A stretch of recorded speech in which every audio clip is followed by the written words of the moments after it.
from closed session. There is nothing to report out, so we will adjourn the special meeting at 6:01 p.m. And at this time, I would like to call to order the Elk Grove City Council regular meeting. Today is Wednesday, May 13th, and the time is 6:01 p.m. Clerk. Thank you, Mayor. This meeting of the Elk Grove City Council is recorded with closed captioning. The recording will be cablecast on Metro Cable Channel 14, the Local Government Affairs channel on the Comcast and DirecTV Uverse cable systems. The recording will also be video streamed at metro14live.saccounty.gov. Tonight's meeting replays will be on Friday, May 15th at 1 p.m. and Monday, May 18th, also at 1 p.m. on Metro Channel 14. Once posted, the recordings of this and previous meetings can be viewed on demand at the 3ws.elkgrove.gov or youtube.com/metrocable14. For members of the participating audience who may have personal electronic devices, please place them on silent mode when during the meeting or on mute when you are not speaking. The Elk Grove City Council welcomes, appreciates, and encourages participation in the City Council meeting. City Council requests that you limit your presentation to 3 minutes per person so that all present will have time to participate. City Council reserves the right to reasonably limit the total time for public comment on any particular notice agenda item as it may deem necessary. Pursuant to Resolution number 2021-154, no individual speaker concerning public comment may address the City Council for more than 3 minutes. If you wish to address the council during the meeting, please complete a blue speaker card, which can be found at the back of the chamber, and provide it to Assistant City Clerk Brenda Haggard prior to consideration of the agenda item. With that, Mayor, I will be moving into the roll call. And starting out for the roll call, I will start with Councilmember Robles. Present. Councilmember Spies. Present. Councilmember Brewer. Present. Vice Mayor Suen. Here. And Mayor Singh Allen. Here. Got all five. Thank you. Next up is our land acknowledgement. To assist will be our Vice Mayor. Thank you, Mayor. We honor, respect, and acknowledge Elk Grove's first inhabitants, the Plains Miwok, who lived as sovereign caretakers of this land and these waterways since time immemorial. We commemorate and advocate for their descendants, the Wilton Rancheria tribe, the only federally recognized tribe in Sacramento County, who endure because of their bravery, resiliency, and determination of their ancestors, tribal members, and leaders. Thank you. Next up is our Pledge of Allegiance, and I would like to call forward Jay Shaw with Troop 288 to help lead us this evening. Please rise if you're able. I pledge allegiance to the flag of the United States of America and to the republic for which it stands, one nation, under God, indivisible, with liberty and justice for all.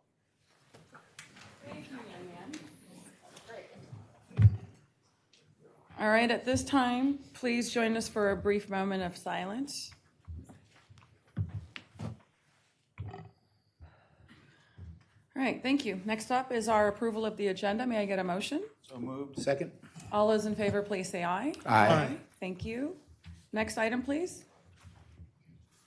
Under Section 3, our closed session, there are no closed session items on the regular agenda, which will advance us to Section 4, our presentations and announcements. And that first item being item 4.1, proclamations recognizing May 2026 as Asian American, Native Hawaiian, and Pacific Islander Heritage Month. All right, thank you. I have the honor of reading this, and we are going to be honoring 3 people this evening. So we will start with first the dynamic duo, Cynthia Ong Lam and Jonathan Lam, if you would please come forward. Proclamation for Asian American, Native Hawaiian, and Pacific Islander Heritage Month, May 2026. Asian American, Native Hawaiian, and Pacific Islander AANHPI encompasses many ethnic groups with diverse backgrounds, histories, languages, and cultures. AANHPI Heritage Month celebrates the collective accomplishments of these communities, and whereas the AANHPI community continues strong traditions, educating future generations of a shared heritage, promoting friendship, communication, community service, engagement, and involvement while fostering intergenerational leadership and securing rights and access to equal opportunities to create a fair and more just society for all. And whereas Jonathan Lam, an accomplished entrepreneur and boatswain, how do you say that? Boatswain mate. What he just said.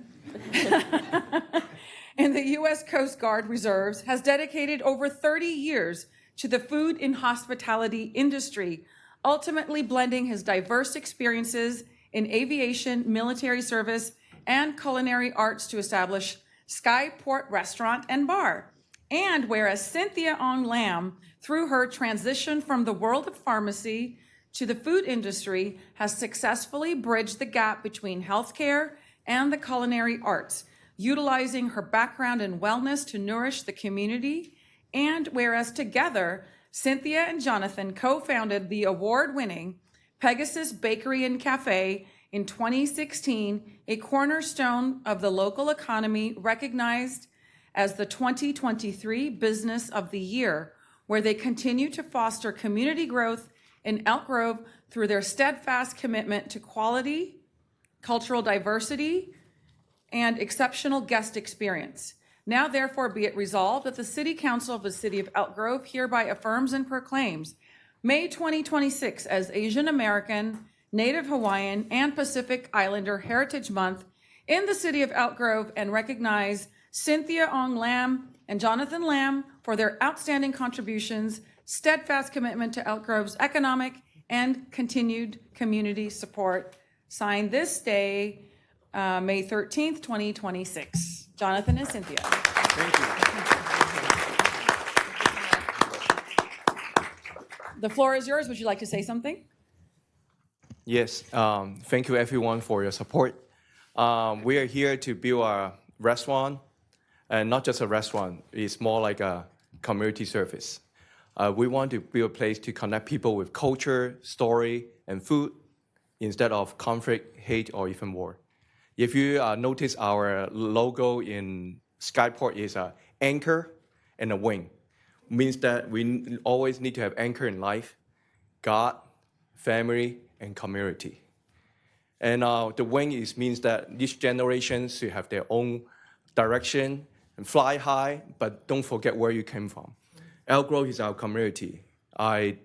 Myself, my child, and everyone love this community here. We're looking forward to build more great things with you guys. Congratulations to you both. Thank you so much. Would you like to say anything? I agree with all of what Jonathan has said and more. We really feel welcome here because originally we were from the Bay Area, but we moved here over 15 years ago, and it has been such a tremendous, welcoming feeling to be here, to be surrounded by people who care about each other. So we want to continue that because we definitely need it in this world. Thank you to you both. Yes. We'll come down and present this to you. Thank you, everyone. We'll continue our service with our heart, service from the heart. And a lot of us are immigrant, but we call this home away from home. Elk Grove is our forever home now. Thank you.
And for those of you who haven't tried Pegasus Bakery or Skyport, please do so. Amazing food, the restaurant, the hospitality, everything. It's just quite wonderful. We just celebrated your official grand opening this past weekend, so congratulations once again. All right, next up is, let's see, I'd like to call forward Monica Patel. In continuation of our Asian American, Native Hawaiian, and Pacific Islander Heritage Month, I'm going to skip the above two identical whereases and go straight to yours. So whereas Monica Patel, a longtime resident of Elk Grove and vice president at BMO Bank, has demonstrated an unwavering commitment to public service through her leadership on numerous boards, including the Elk Grove Chamber of Commerce, where she consistently advocates for women in business and mentors emerging leaders. And whereas drawing upon her Fijian heritage and global perspective, Monica serves as a vital bridge for the multicultural community, utilizing her collaborative leadership style and passion for inclusion to ensure that the voices of diverse and often overlooked populations are elevated and represented within the community. Now, therefore, be it resolved that the City Council of the City of Elk Grove hereby affirms and proclaims May 2026 as Asian American, Native Hawaiian, and Pacific Islander Heritage Month in the City of Elk Grove and recognizes Monica Patel for her outstanding contributions, unwavering dedication, and commitment to uplifting her community. Congratulations, Monica or Sydney. What should I call you?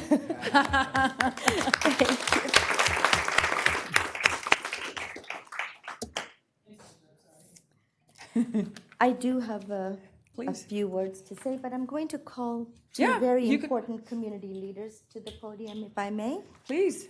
Mayor Bobby Singh Allen, Vice Mayor Darren, council members Kevin, Rod, and Sergio. Haven't missed anybody, right? Thank you for this proclamation in recognition of Pacific Islander Heritage Month and for selecting me to accept it. It's a tremendous honor. Again, thank you. This recognition means so much, not just for me as a Fijian Pacific Islander in Elk Grove, but especially because it comes at such a timely moment for our community. Fijians make up a very large population of Pacific Islanders here in Elk Grove. Fijians include Indian Fijians, Native Fijians, and Ratumans too.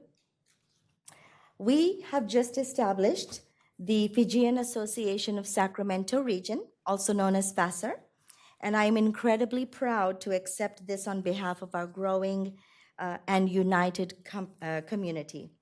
FASR was created to bring together the many Fijian-based organizations in our region, mostly here in Elk Grove, because many of us choose to live here, and there's no surprise why.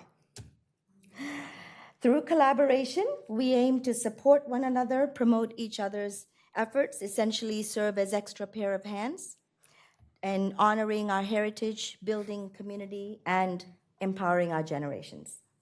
I'm proud to introduce some of our board members here with me tonight. These are the real leaders who have been shaping our community. Suresh Prakash, he's our vice president. He is the president of USA Sanathan Sports and Cultural Association. Many of you know Fijian soccer is huge in our culture, and our boys proudly, the USA team, proudly brought home the Sanathan World Cup last year. And competing against teams, thank you, competing against teams from Australia, New Zealand, even Fiji, and Canada.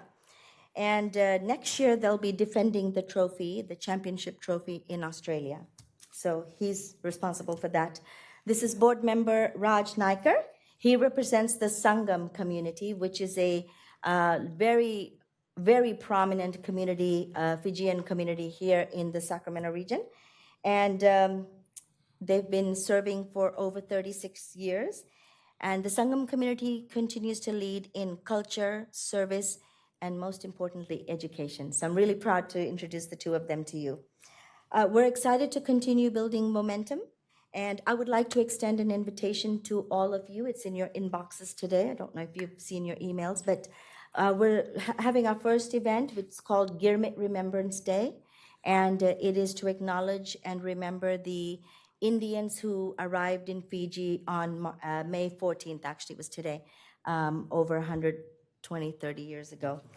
So we're doing Girmit Remembrance Day this Friday, May 15th, from 6 to 9 p.m. at Summer Palace. Mayor Bobby, I know you're going to be receiving an amazing award, so you are excused. You do not have to attend. Cat's out of the bag, but if you're available, that would be great, council members. So Thank you so much for this honor, Binakabakalebu. Thank you.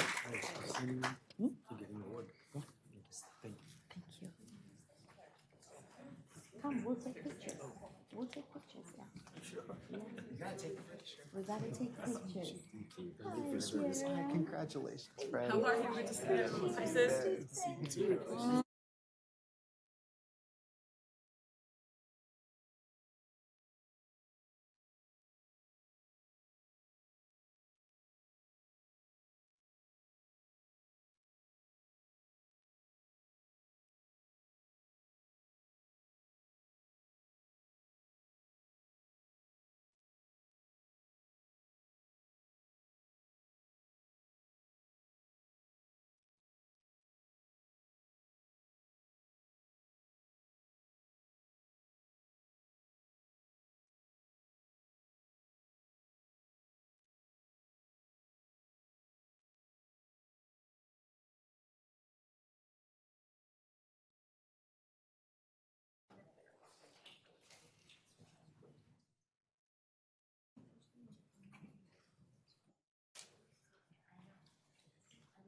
All right, next up, we have a proclamation, item 4.2, in recognition of Food Waste and Awareness Month. Marie Mertz, would you please come forward? Assisting will be Councilmember Sergio Robles. Sergio's got the, Yes, Thank you, got it. Hi, Marie. Hello, everyone. Super happy to see you and excited to be presenting you this for Food Month's Awareness Month.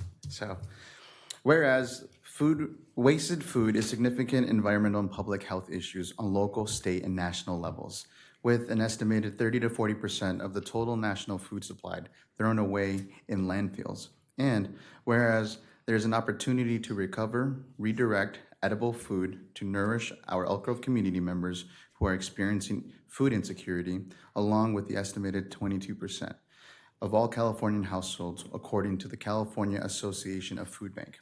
Whereas the city of Elk Grove has demonstrated an ongoing commitment to reducing food waste and addressing food insecurity through participating in the Capital Food Access Alliance, which has been actively building citywide capacity for recovering edible food since 2023.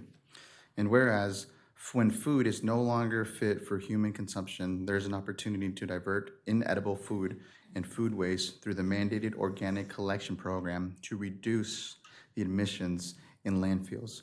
Whereas sources separation of food from trash edibles and inedibles to rich organic materials to produce recycling organic waste products, including compost, mulch, renewable energy, and electricity from the biomass conversions to promote an economy in alignment with the city climate action.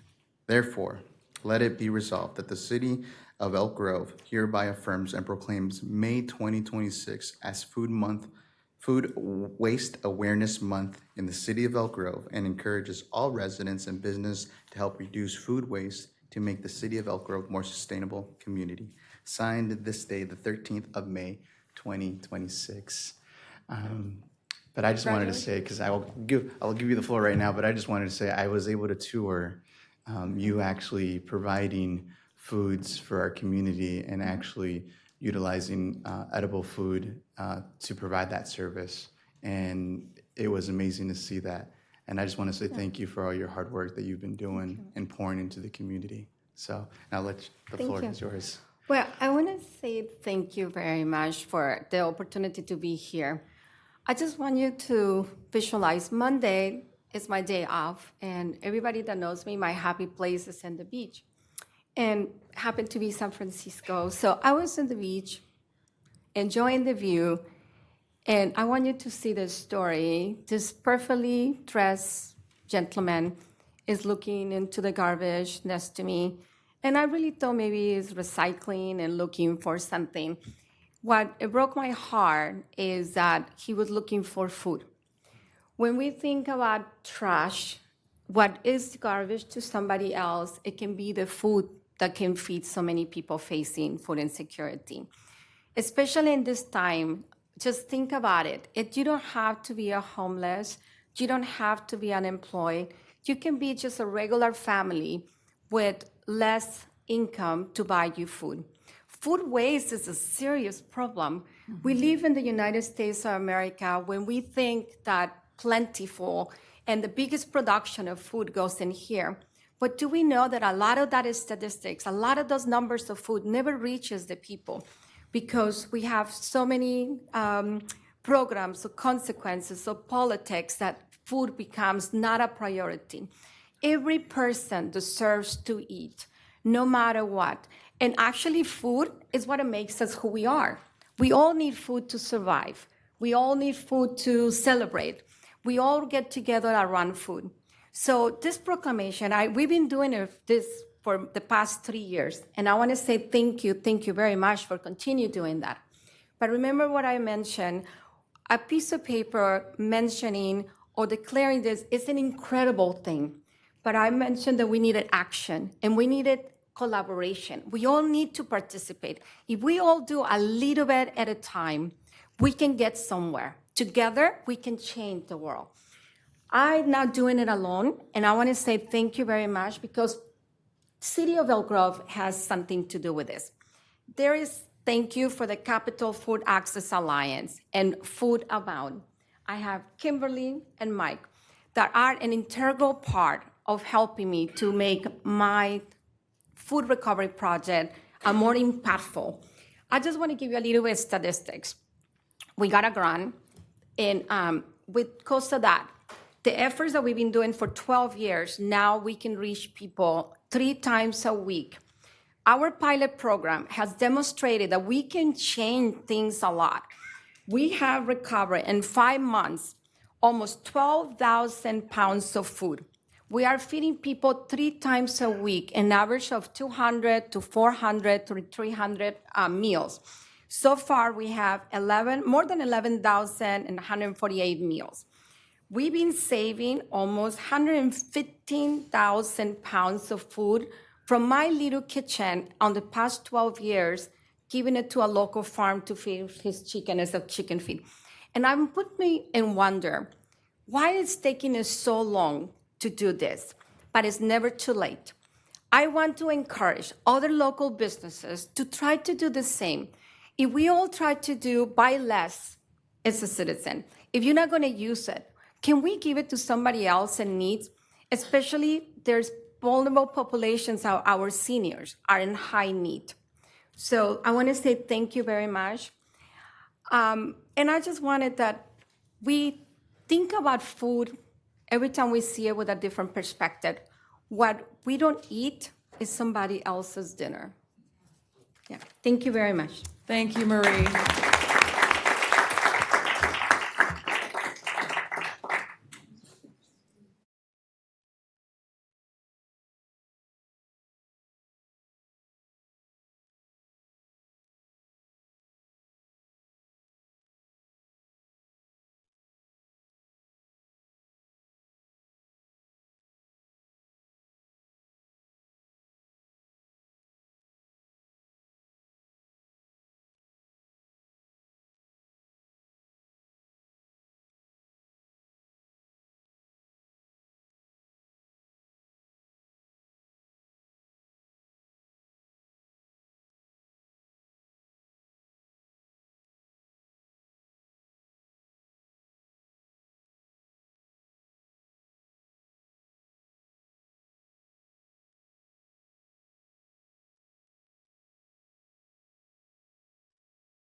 Okay, next up, 4.3, our annual presentation by the Sacramento Yolo Mosquito and Vector Control District.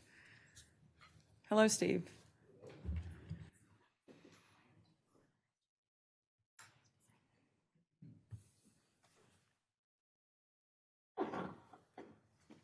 thank you very much, City Council, Mayor, for having us here again to do our annual update and review of why mosquito control matters. So my name is Steve Ramos. I'm one of the assistant managers at the Sacramento Yolo Mosquito and Vector Control District right down the street here in Elk Grove.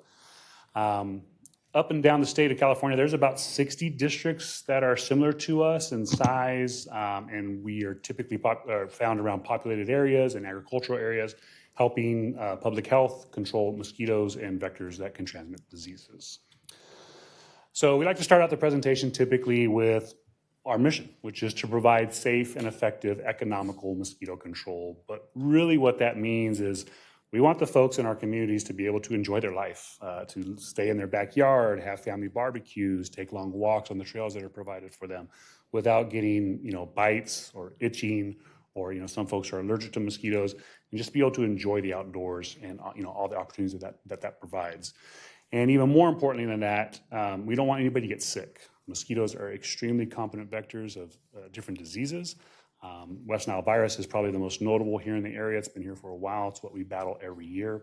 And that's our main goal, is to make sure that folks aren't getting sick from just the bite of a mosquito.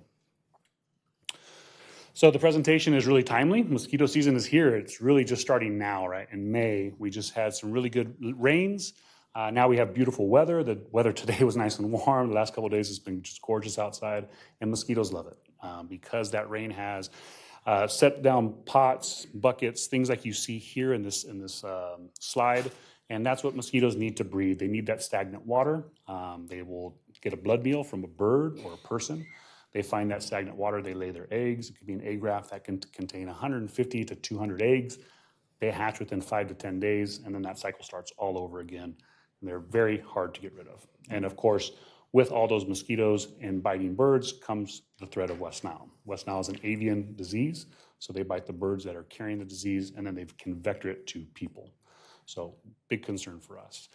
Another growing concern, of course, is more exotic diseases like dengue. We have some invasive mosquitoes that we're dealing with here now in the district. We'll talk about that in a few moments, but the concern for dengue continues to grow every year in this state as we have more travel-related cases and some locally acquired cases that are popping up.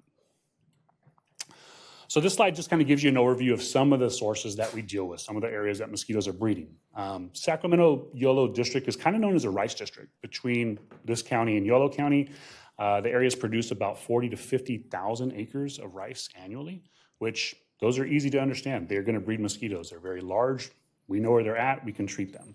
They're not easy to treat, but at least we can find them easily. The other ones that you see here in this picture are a little more difficult. These are what exists a lot of times in spaces like Elk Grove, backyard green swimming pools, tire swings, bird baths, those things that people don't even think about to check. If it has water in it and it becomes warm and stagnant, it can produce mosquitoes very quickly, and it can affect you and your neighbors and your neighborhood. So something that we like to get out there and say, hey, don't be afraid to dump those buckets over or take a walk around your backyard. I myself found a bucket in my own backyard. It was like, shame on me. Shouldn't have done that, but I did dump it and get rid of it. So our approach is 5-pronged. We use an integrated mosquito management approach to combat these little buggers. Number one is public information. It's getting the message out there. Like, who are we? Some people, when we do events, community events, they still don't even know that they have a vector control district that can serve them. So we want to get our message out there and let people know we exist. We're in your community. Reach out to us. We do that through community events. We do that through educational events where we go to schools and talk about our services. You've seen our billboards, I'm sure, and our ads on TV as well as radio. We do other events too where we hand out mosquito repellent to folks like soccer players or youth soccer leagues or any of the areas that do the baseball games. So we want to get that repellent out there and let folks know we're here. Our surveillance program is where we go out and we actually test for our mosquito pools. So we set traps throughout the entire district here in Elk Grove as well. And we have somebody who actually counts all of those mosquitoes that are caught in a night or even in a week. They sort them by sex, they sort them by species, and then they check them for West Nile virus and other diseases. We also test any dead birds that we find. So that's something else we ask the public to help us with, is if they see a dead bird, call us. Believe it or not, we want it. We want to actually go check it and see if it died from West Nile virus or other natural causes. Biological control is another arm of what we do, and those are the mosquito fish. Those are really helpful for us and the community. We can put them in backyard swimming pools. We can put them in ponds. They're always hungry. They always want to eat mosquito larvae. And they can last throughout the year and sometimes many years controlling sources for us. And believe it or not, all those ponds you see on Bond Road at our facility are not growing mosquitoes. They're actually growing mosquito fish. And we're one of the biggest producers, definitely in the state, if not the nation, of mosquito fish. We also have an ecological management department that goes out and helps public and private landowners with mosquito issues. So sometimes people just can't get water off of their property. Maybe it's too big or something has changed. They don't have heavy equipment. We can actually step in and help that too. So it's a physical control where we can actually help folks move water off their property and eliminate mosquito sources. And then the last arm, which is maybe the most important as well, is control operations. And this is a myriad of things. It could be from the boots on the ground, our staff that go out into the community, find those sources, treat those sources, educate folks about mosquitoes and mosquito behavior, all the way to our aerial division. So we have aerial division treatments that go out and treat larvicide, so a larva in the water, adult control, all the way to drones. So we have drones that actually go out and treat sources that are dangerous or hard to get to for people. They're becoming more and more useful nowadays. This is probably one of the most important slides to look at tonight. This is the city of Elk Grove and what we found in 2025. So through our surveillance program, you can see the red dots that are shown here are positive West Nile virus mosquito samples. So that means we trapped mosquitoes there, we tested them, and out of a pool of 50 mosquitoes, one of them or multiple of them had West Nile virus. And that indicates to us we need to produce some sort of control there to lower the amount of mosquitoes within that area. The yellow squares that you see within the city limits are dead birds that were either reported or that we found, we tested, and also found were positive for West Nile virus, which also makes us change our responses there. We set more traps, we do more surveillance, and we're trying to find out how bad it is in that area.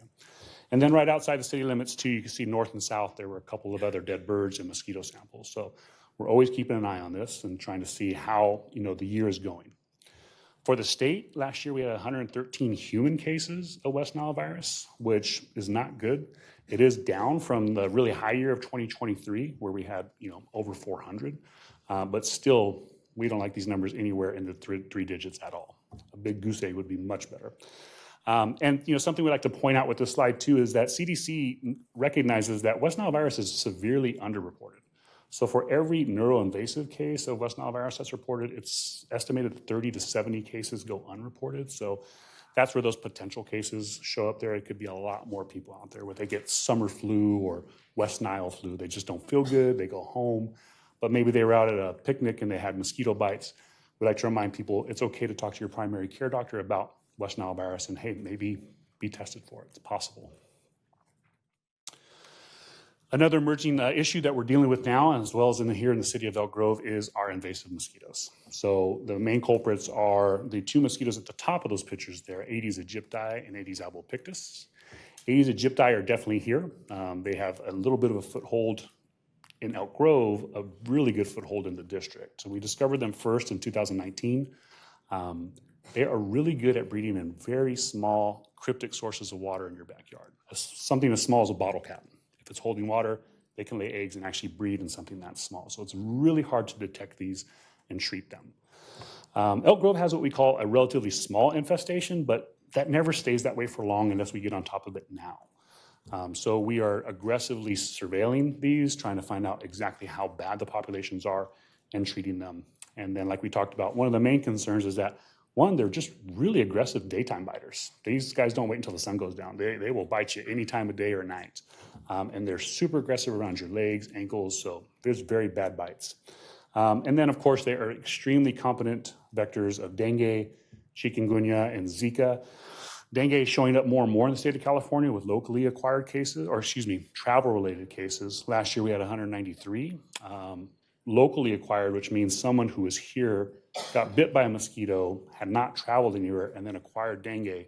There were 6 cases last year, mostly in Southern California. So it is more and more of a growing concern.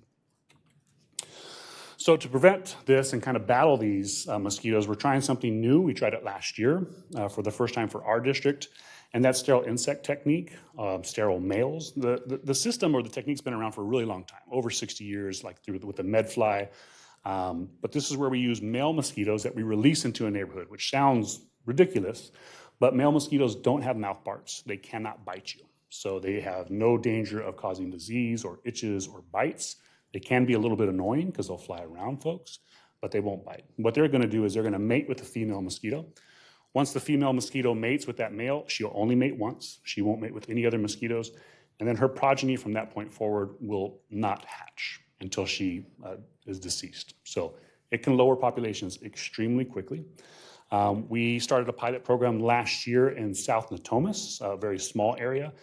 And all the areas around it that we were doing surveillance in had a continuous trend upwards of Aedes aegypti, even with our traditional control measures. However, the SIT area just nosedived, took an extreme downturn. We were able to control that population like we hadn't seen before. So this is very promising for us. We're going to continue to use it in other areas this year as well. So moving forward, we will expand SIT to other areas. We're going to look at those areas that have high populations and continue to use it. We're always going to be doing our surveillance and our control efforts.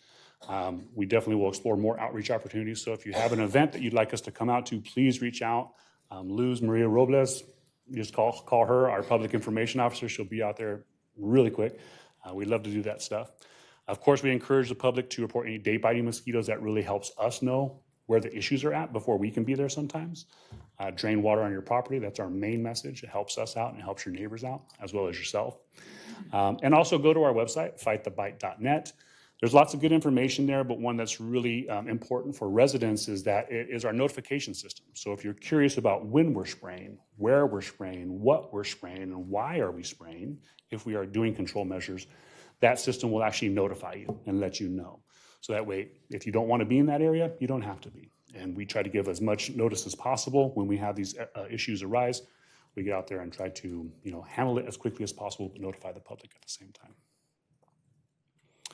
And so before I take any questions, I also just want to recognize Lynn Hawkins, who is the City of Elk Grove board member, is here in the audience with us tonight. So thank you for having him on our board. He's been an integral part of the board.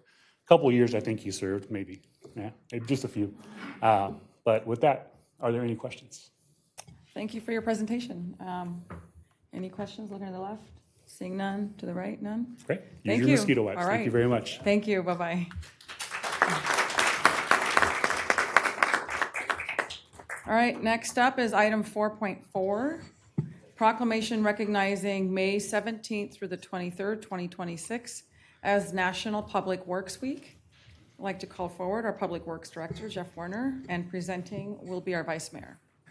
Thank you, Mayor. Well, there's a lot of reasons why our city is such a beautiful place, and a lot of them can be subtle, whether it's a street light that still works, clean streets, lack of potholes. All these great little things make our city such a beautiful place. And so it's my honor to recognize these quiet heroes and Jeff, Mr. Werner's team here in recognizing this proclamation of National Public Works Week, May 17th through the 23rd.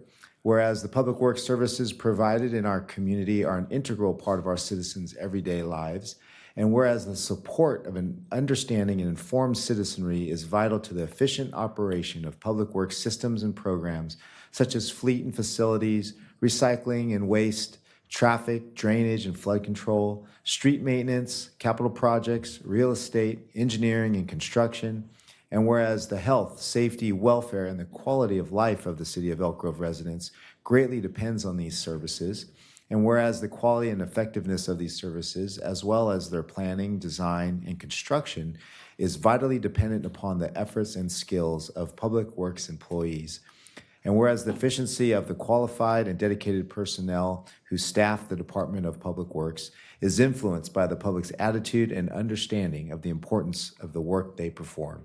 Now, therefore, be it resolved that the City Council of the City of Elk Grove hereby proclaims May 11 through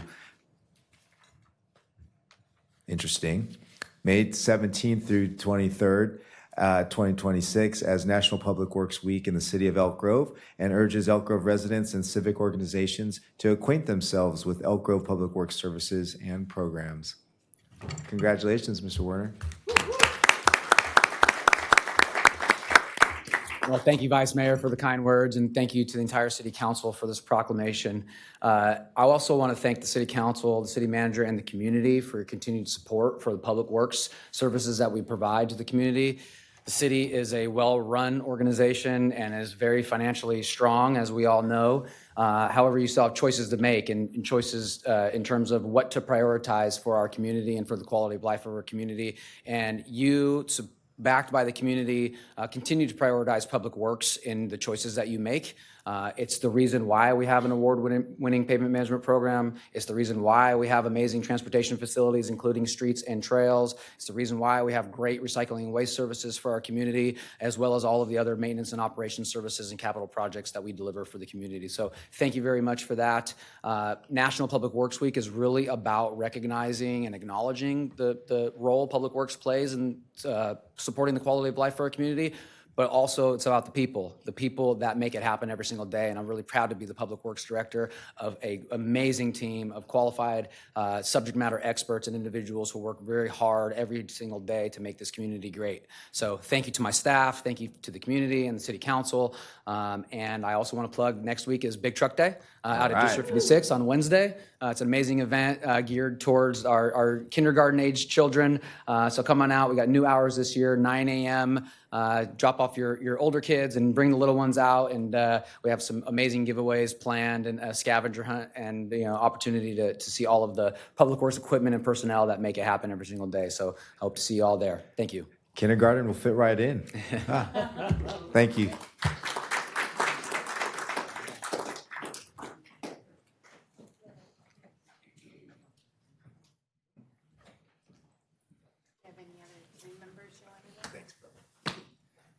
Haley's here. We have a little typo. Oh, yeah. That's why he.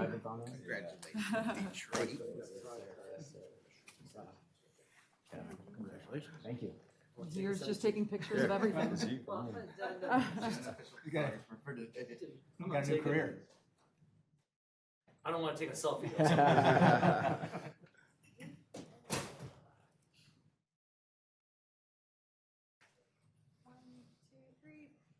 More big smiles. 1, 2, 3. Thank you. Congratulations.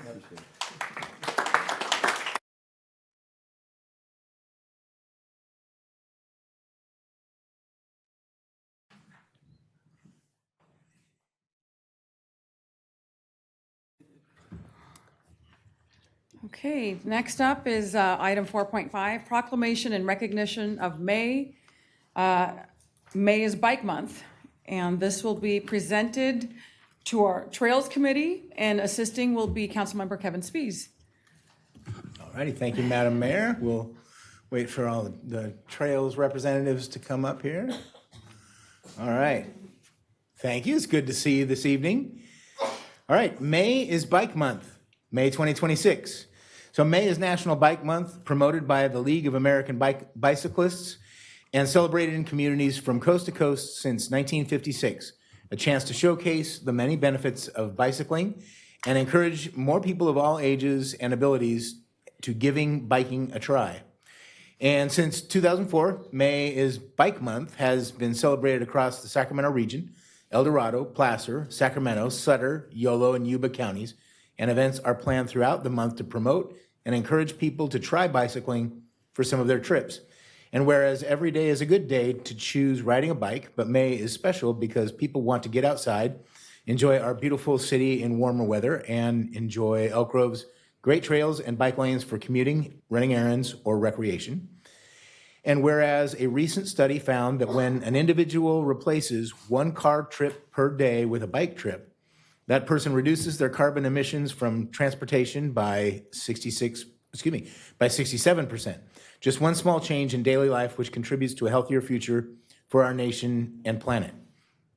And whereas since using a bike for transportation can help improve mental health, physical health, and air quality, Elk Grove residents should be encouraged to try active participation such as biking instead of a car.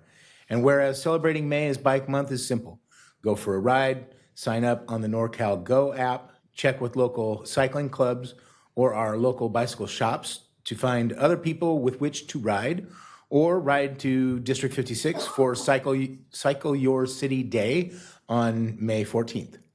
Now, therefore, be it resolved that the City Council of the City of Elk Grove hereby proclaims the month of May 2026 as May is Bike Month in Elk Grove. Accordingly, we encourage our citizens to join with their communities in participation of local and regional May is Bike Month activities.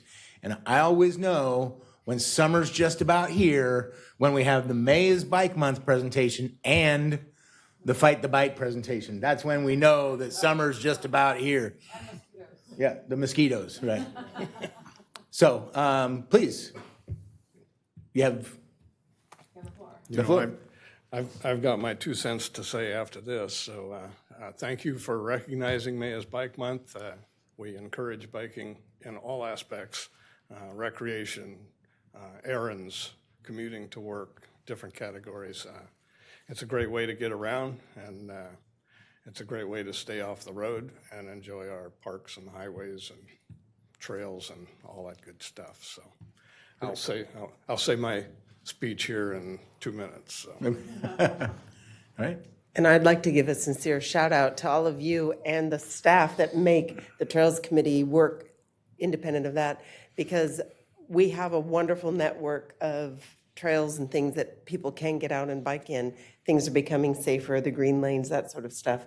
But Kaylee, all of them, the Kay ladies and Alyssa, they're absolutely fabulous to work with.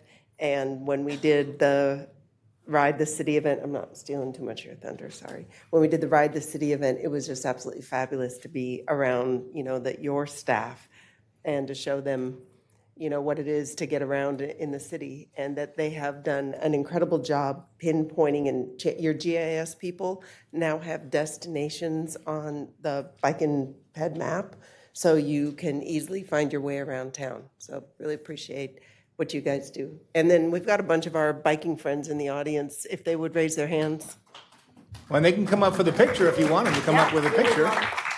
We would love them in the Biking friends, picture. come up for the picture. Mark, I'll just say thank you very much for recognizing May's Bike Month, and I'll echo Sharon's comments about we have an awesome staff. Actually, I'm gonna speak on items not on the agenda for my 2 minutes in a minute. Okay. Come on, biking buddies. Come on, bike friends. Come on, bike friends. Anybody who bikes. Good to see you. Great to see you guys.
Yes.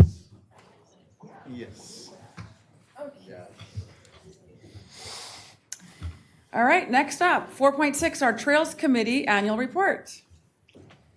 Didn't need those 25 years ago. Good evening, Mayor St. Allen, council members. Thank you for having me. I'm Mark Mendenhall. I'm chair of the Trails Committee. Our committee was formed the year after incorporation in 2001. This is our 25th year. This is our committee today. No changes from last year. We are all active, dedicated, and talented participants, bringing in a variety of backgrounds, experiences, and wisdoms to the group. Thank you for allowing us to continue to serve our city. This is what we do. We provide input and direction on CIP and planning projects and vision for future active transportation in our city. At our meetings, we review development projects where a trail or other active transportation corridor is nearby. This year, we made recommendations for the Lazy Boy Showroom, Sousa Dairy Rezone, Bilby Ridge, and the city's homeless shelter. The city has a variety of initiatives underway, including safety data tracking, wayfinding, bike parking, safe streets, and climate action. We contribute our collective thoughts to these important projects. Active development projects related to trails completed this year included the Ryland Trail extension at Teagan Road. This long-awaited connection allows trail access to the retail centers at Franklin and Laguna Boulevards for the entirety of the northern Laguna neighborhoods.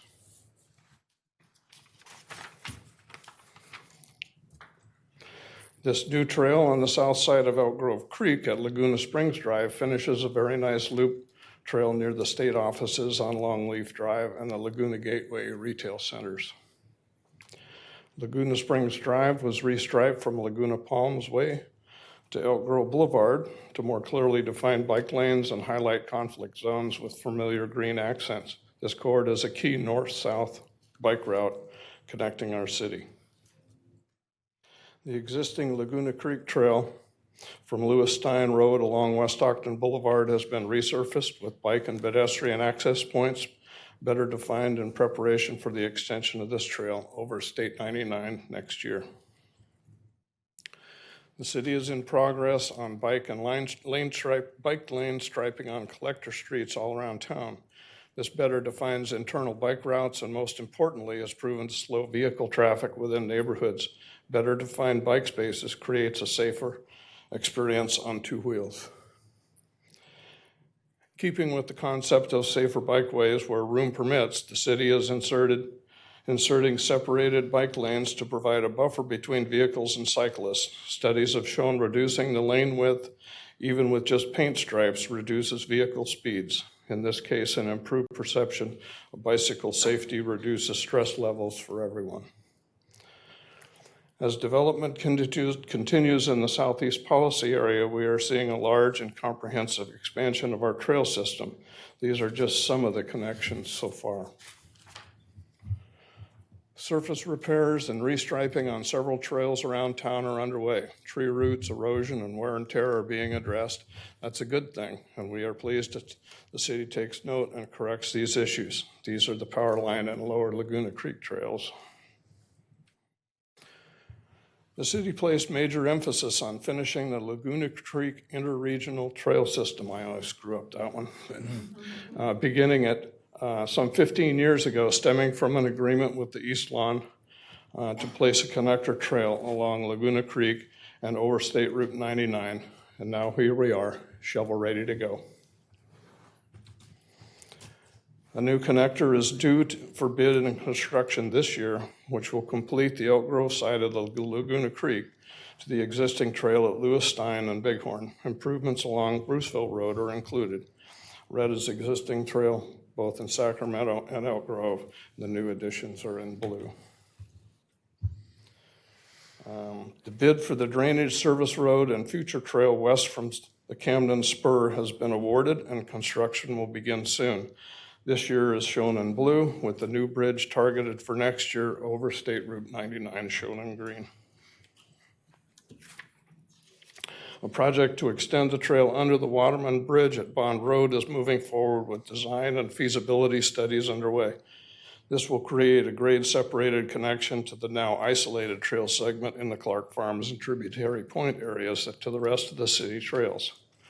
The trail is in the Elliott Springs development will also benefit from this connection. We received and commented on other staff initiatives of importance to trails and active transportation.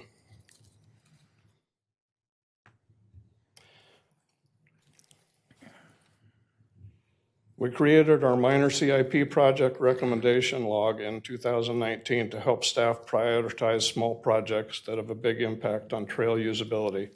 I've included this slide each year hoping to chart our progress. It's been slow. Staff has reviewed the entire list. I've rearranged it by their decisions, which have 5 projects that appear doable, 3 maybes, and a host of no's for various reasons.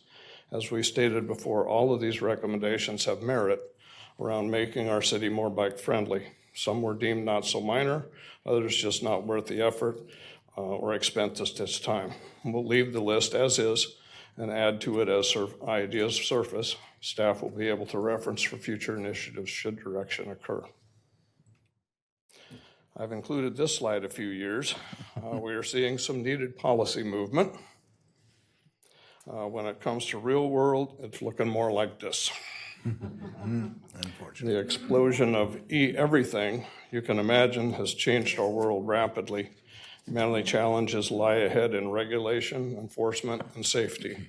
For trails, the key are speed moderation, more courtesy, and a bunch of common sense. Staff has introduced our wayfinding program, which is initially focused on our 4 main trails in different parts of the city. The plan includes on-trail signage, maps, directions, and points of interest surrounding the trail corridors. I believe the future and successes of our trails and committee lie in creating and formalizing a connected network of trails using low-volume, less stressful streets. With future completion of the Laguna Creek Trail System and build-out of the Southeast Policy Area, trails will have our basic policy area trails will have our basic framework of trails. We simply can't connect up trails through areas already built out. We do have some crossings over railroad tracks and State Route 99 to work on. So here it is, more or less what we have. For simplicity, I've left out Laguna West on Franklin. The concepts still apply. I've taken the east side of 99 as my example of what connections look like using residential streets. That's in magenta there. These are already in place. We need to work on the best way to communicate the system. We can access key areas all over the city with this system. In this case, we get to Old Town from all directions, never using the boulevard. And these streets or alleys are already there. I've included more connections to the west of State Route 99 to illustrate how this can literally connect the city effectively off Boulevard. There are many more interior routes to be shown. The areas highlighted represent major destinations for recreation, retail, and work. All can be accessed safely with this system. We need to concentrate on our efforts toward wayfinding using maps, signage, and online tools. That, I believe, is the best future for our city active transportation program. So, the last several years, I have led city staff and interested community members on bike rides to various parts of the city to showcase our many trails, parks, and community assets. Last year, we took a ride east of State Route 99, showcasing what could be with one more railroad crossing. This year, we trekked around the west side of State Route 99 to see how to get around town safely, providing access to many retail and work destinations. View our future 99 overcrossing and visit new trails and connections. Everybody had a great time, or so they said. It was about 14 miles. So there's a couple pictures of the group on our ride. The one with the group is after, so everybody was still standing. The anti-trash volunteer team continues to keep our trails, creeks, and roadways clean twice monthly on Saturdays. Committee member and Vice Chair Sharon Anderson continues to organize this effort. We thank all the participants for their tireless work and dedication to keeping our city the best it can be. Grants, federal, state, and regional, are leveraged with city matching funds to advance trail priorities. Kaylee Lyons continues as our senior transportation manager. I think she's here over my right shoulder. To further our cause, she's doing a great job for our city. Thank you. Stuff for all of us to work on: safer bikeways, intersections, keeping our trails and open spaces safe for our residents, and getting it right the first time. I'm proud to live in and be part of the city that cares about our residents and our facilities. Keeping our trails clean and inviting is a priority in Elk Grove. This is at Bridgeview Park along Whitelock Parkway, home of the giant acorn. If anybody knows about the giant acorn. Seems to be popular. So there you have it. That's our report for this year. All right, well, thank you. What an excellent report. I'm going to look to the right. Any questions or comments? Nope. Yes? I do. I think I started coming to city council meetings around 2011. And there were a lot of sometimes contentious conversations with city council and with the Trails Committee, particularly surrounding connectivity and some of those concerns. And I have to say, I have to thank you, Mark and Sharon, for for all of these years to continue to be an advocate for our trails. You had a big vision back then. It's sometimes been slow to achieve, and there have been some bumps and such along the way. But I know there's a whole committee that also supports this. But I know that the three of you have been absolute stalwarts over the last 15 years since I've been watching. So I want to thank you for that. Ms. Lyons, I appreciate you for, I know when I'm talking to you, I know there's a believer. You are a believer. And I think that this is, these trails are a component of the great life that we have here in Elk Grove.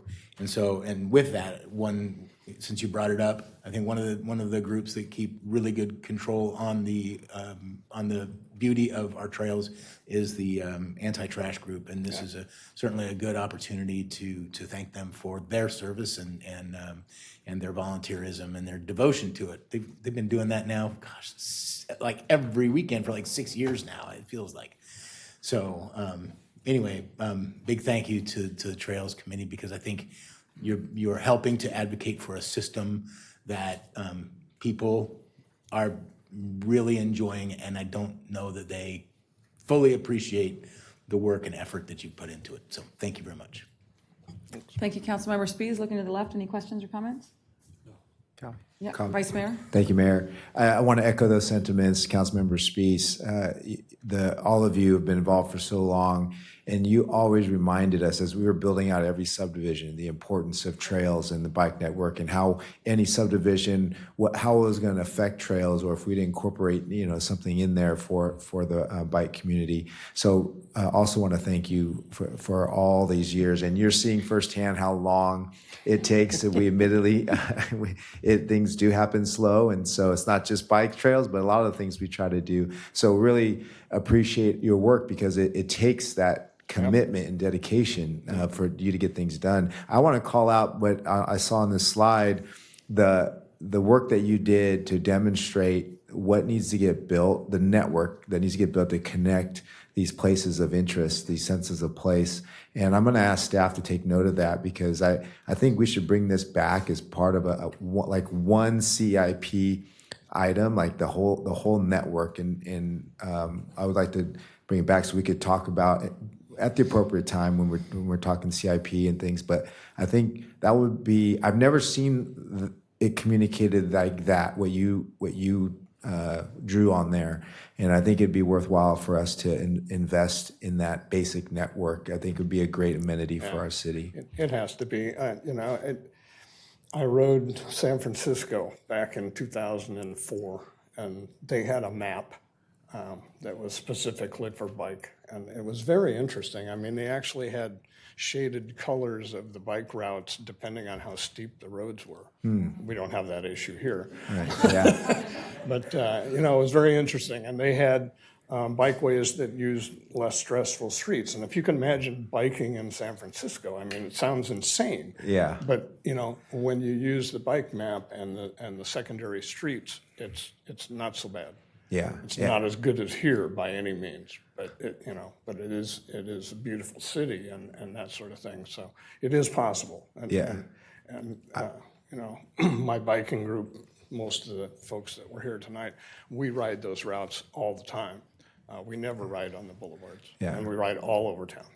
Well, most of the time we're looking at it in the spreadsheet format or these Yeah, segments, right? right, And what you did there, I think it speaks volumes. So thank you for doing that. And I really do want us to take a look at how we can build that out. So thank you. Vice Mayor Soon? Yeah. If I may. So what Mark has presented is what exists today. So the connectivity he's showing is what people can do today utilizing our trails and the existing neighborhood connections to avoid the major arterials. So Kaylee has informed me that she's already working on a project that would create a map, the map that Mr. Mendenhall is describing, that will show people how to do what he is already capable of doing himself, and he shows people through the bike rides daily. So the network that's proposed is already within our bike ped trails master plan, and many of those projects are in our capital improvement program, which you guys will see the draft of next council meeting. But those routes exist today, and we will be formalizing a map. Kaylee and her team will be formalizing a map to share with the community so they can take advantage of those routes as well. So not just the red, but the magenta too, all the magenta. Okay. Those exist today. Those are on-street. Yeah. Those are on-street facilities, class 2 and 3 bike lanes that people can utilize away from the major boulevards or arterials that people can use to get to these destinations without having to cross major roads. That's Amazing. excellent. That's great to hear. Thank you. Yeah. Yeah, great work. And when you do have that presentation, please reference this as well so that we can correlate. Of course, it may not be as obvious to the community. So if you can bring it back to the update that we had this evening, that would be helpful. Yep. Great. Well, Thank you. Yeah, thank you to the Trails Committee and all of our amazing volunteers. You do tremendous work, really creating a high quality of life in our city. And what you do is very important, so thank you. Appreciate you being here tonight. Thank you. Thank you. All right, next up is item 4.7, our Youth Commission semi-annual update. Oh.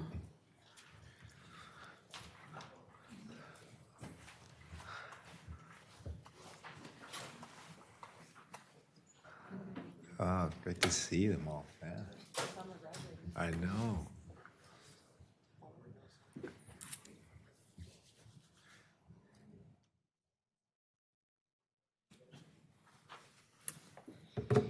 Good evening, Mayor and Council members. My name is Abbas Chaudhry, Chair of the Commission, here with the Commissioners to present the year's recap.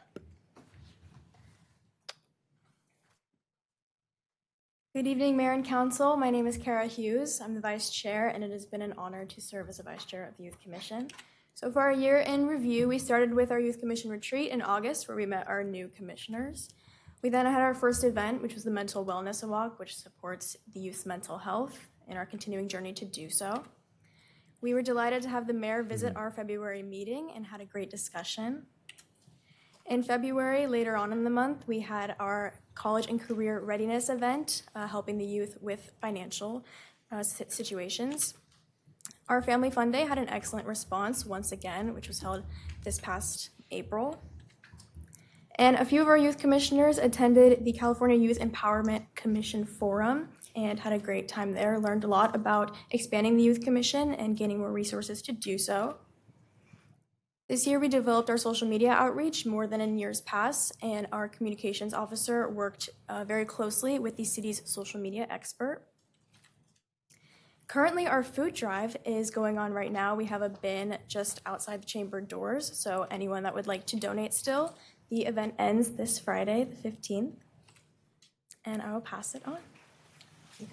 Thank you. Good evening, Mayor and council members. My name is Femi Omotesho, and I'm the advisor to the Youth Commission. The time has come again to say goodbye to our seniors. We have 3 of them this year graduating. The first is Abbas. You want to step forward? Abbas is our chair. He's been on the commission for 3 years, and he'll be attending UC Merced this fall. Okay, and his major is biological sciences and human emphasis. Right?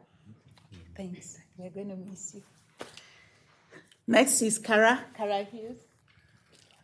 Kara has been my right-hand girl for the past 2 years, and she's our vice chair. She'll be attending Seton Hall University, majoring in international relations and diplomacy. When you become a diplomat, you take me along with you. And last but not the least is Andres. He's also been with the commission for 2 years. He's our current historian. He developed this PowerPoint for us. He'll be going to UC Santa Barbara and majoring in pre-economics and accounting. So we have 3 open spots to be appointed, and that's just the presentation we have for you, but we'll appreciate if you take pictures with the seniors. Excellent. Well, congratulations. Thank you all for your hard work. And great to see where all of our graduating seniors are going. Great work. So you want us to come down? Is that? Please. Yes, Oh, yeah. okay. Let's go. Congratulations, seniors.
All right, next up is our public comment.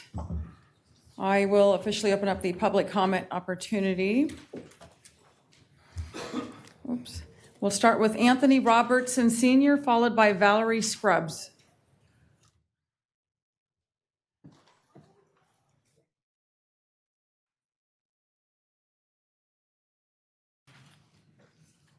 Good evening, Mayor and members of the City Council. My name is Pastor Anthony Robertson, and I am here today as a faith and community champion for Saving Our Legacy and African Americans for Smoke-Free Safe Places, also known as the SOL Project. My wife and I have been a resident here at Elk Grove for over 30 years, where we raised our families and now enjoy watching our grandchildren grow. Because of that, having a smoke-free home matters deeply to me and my family. As a faith leader, we believe every family deserves to live in a safe and healthy environment, including the air that they breathe inside their own homes. Unfortunately, many residents living in apartments and other multi-unit housing communities are still exposed to secondhand smoke from neighboring units and shared spaces. Even though our wonderful city has an A+ grade and so many wonderful things, according to the American Lung Association, Elk Grove currently has an F grade for smoke-free housing protections. Smoke can travel through vents, hallways, windows, and walls, impacting children, seniors, and residents with health conditions. We respectfully ask the City Council to continue conversations with community members and the SOL project about healthier housing protection for Elk Grove families. Thank you for your leadership and your commitment to our community. Thank you. Next up is Valerie Scruggs, followed by Plachette Robertson. Good evening, Mayor and members of the council. My name is Valerie Scruggs, and I represent Saving Our Legacy African Americans for Smoke-Free Safe Places, known as the SOUL Project. Our organization works to educate all communities about the harms of commercial tobacco, vaping, and second and third hand smoke. Exposure while promoting healthier spaces where families live, work, and play.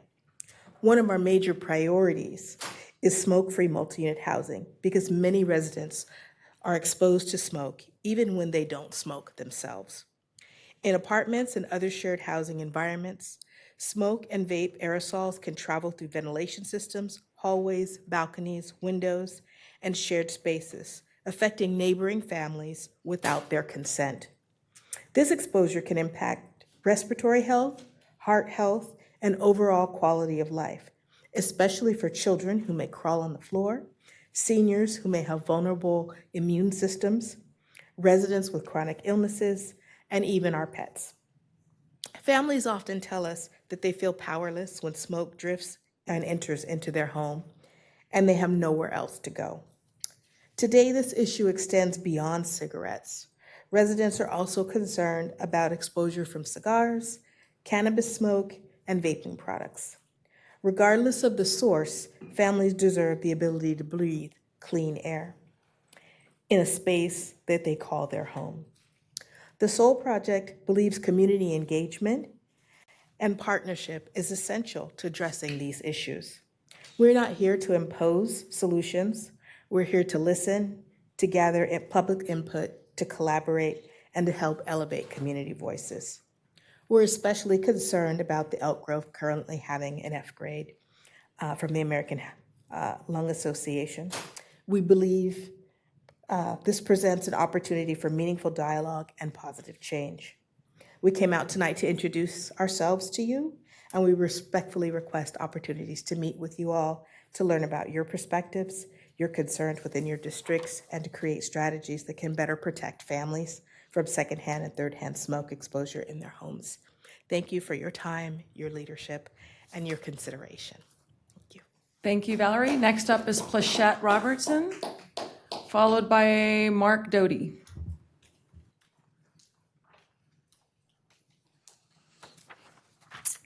Good evening, Mayor and members of the council.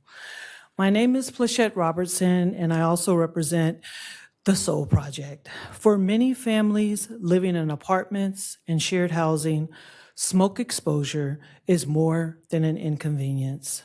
Smoke can travel between units and impact residents who do not smoke, including children and seniors.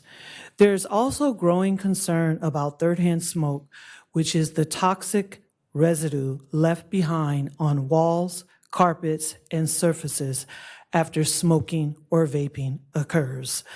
This concern with secondhand and third-hand smoke from vapes, cigarettes, cigars, and marijuana needs to become high priority on the list and not thought of not being important in many cases. The SOUL Project, everyone deserves the ability to breathe clean air in their home. As the SOUL Project is committed to work collaboratively with residents, faith leaders, housing partners, and city leadership to better understand concerns and identify practical solutions for Elk Grove. We hope to have the opportunity to meet with council members and city staff to hear your perspectives, as my colleague mentioned, and discuss ways to strengthen protections for families living in multi-unit housing. So when we reach out to you by email or calling your chief of staff, we hope you will respond with giving us an appointment to meet with you one-on-one. Thank you so much for your time and service to the community. Thank you, Plachette. Mark Doty.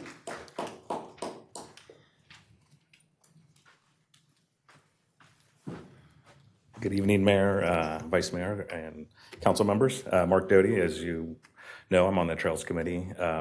There's a couple things I want to talk about since I was drug out to a council meeting. I might as well give you 3 minutes of a couple of thoughts. So one, and they snuck out on me, but Mark and Sharon have been on the Trails Committee for like 25 years. So like I've been on the Trails Committee 15 years. It was 2011, Mr. Spieth, when I started causing a ruckus at the council meetings sometimes, talking about trails and stuff when I first became a member of the Trails Committee in 2011, but they got like 10 more years on me. So anyway, totally awesome. I love having them on our committee.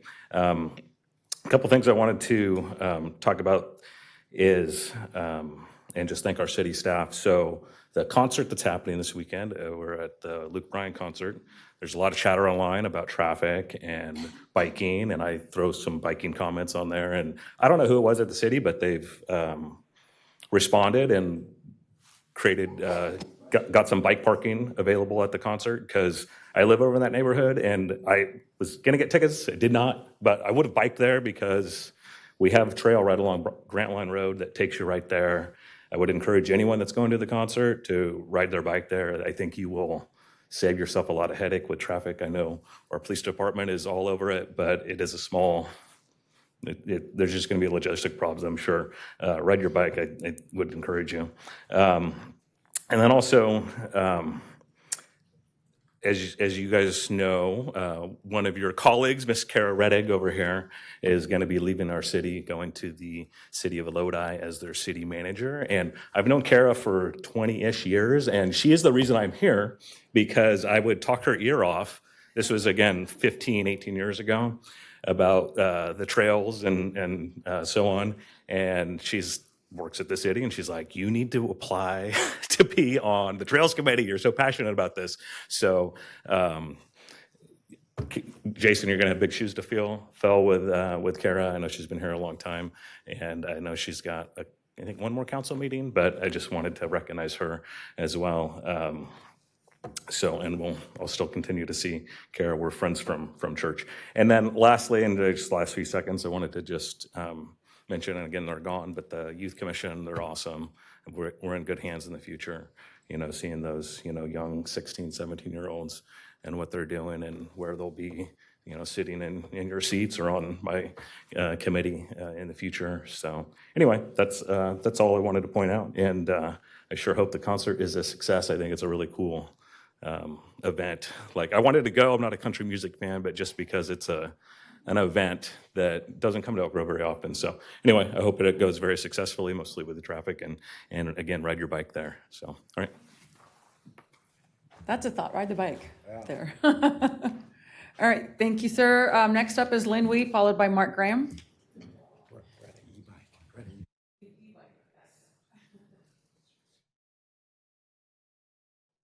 Good evening. So a person with vision into the future, and actually I'm referring to the Trails Committee, is someone who can see possibilities, trends, or changes ahead of time, whether through foresight, imagination, or deep insight. This trait is found in many historical figures, innovators, and thinkers who have shaped the world by anticipating needs, technologies, or societal shifts. I just want to continue to thank the members of the Trail Committee that have served so diligently and so long and hit so many roadblocks in trying to prepare trails and connectivity. In 2006, 2007, when we were updating the zoning code, I really wanted to see bike racks within our retail centers, and at that time was told that nobody rides their bike. So maybe I'm one of these thinkers or innovators that can foresee into the future. Maybe I belong on the Trails Committee, probably not because I got a big mouth. But you know what? It came forward again in February 23rd, 2012, when the Trails Committee recommended bike racks be into all the new retail centers. This was in 2012. I've continued, and earlier on, wanted bike trails. So I think it just takes some patience, because this is what I wrote one time. Elk Grove must become a friendlier walking and biking community. We need to have expanded trails and bike networks with separation from the roads when feasible. The city's zoning ordinance also needs to be revised to require new development to provide a greater number of bike racks and bike lockers. Promoting more walking and biking would also promote greater health benefits for our residents and help relieve vehicle congestion and improve air quality. One of the things that the Trails Committee has also been up against is that to get that trails in and get trails separated from the road has been a challenge, because we've been required to only go through the grant processing. So I'm glad to see that as we go through this grant processing procedures, that now city is matching some funds. But I would even suggest, now that we have Measure E, that we look at it and we use more of our Measure E dollars to make this happen. It shouldn't have to be decades. 2012. So I commend our Trails Committee members that have been lasting through this whole length of time trying to promote a better community. And I can tell you, the trails can be used by anybody. It doesn't matter the color of your skin, your ability, whether you're disabled and can't walk, you can use most of our trails with your other means of transportation, modes of transportation. We need to seriously consider this. And again, I applaud our Trails Committee members, and thank you. And I hope when our new next overpass is, they get the sign that dedicates that trail. Thank you. Thank you. Mark Graham? And Mark is our final speaker for public comment. Good evening, Mayor and Council. Mark Graham, Elk Grove resident. I missed you at the last meeting, Mayor. All right, before I get started, I wanted to say, regarding the new library, this is probably a decision that the county will make because it's a county library, but certainly the city can have input. And I want to say one thing. Please build it as the current library with non-toxic materials. As you walk up the stairs to the second floor of the library, there's a sign right there in front, and it explains, I'm not going to read the whole thing, but it explains, we built this library with non-toxic materials. It is a health issue, so please do that. All right. I'm once again asking the council to oppose H.R. 2289. This is the telecommunication industry's bill in Congress. I couldn't tell you exactly where it is right now, but it is dangerously close to being passed. It would strip away this city's legal and policy authority to make local telecommunication policy, such as Ordinance 19-2019.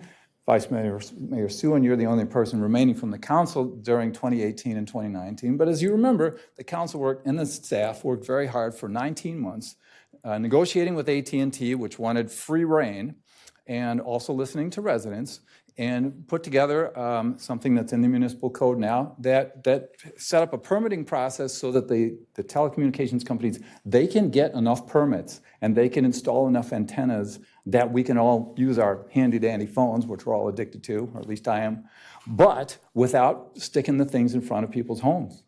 The city really accomplished something quite astounding, and I'm aware of one other city in California that did a better job, I would say, and that's Petaluma, where they just don't allow them in residential zones. But I'm not aware of another city that did as good a job as this city in keeping these things away from our homes. So if H.R. 2289 becomes a bill, I've sent you this every week since March 18th. And I also sent you a model bill that's written by the National Call for Safe Technology. My request is two things. Oppose H.R. 2289 with Senator Padilla, Senator Schiff, Representative Matsui, and the leaders of both parties in the Congress, okay, the House of Representatives and the Senate.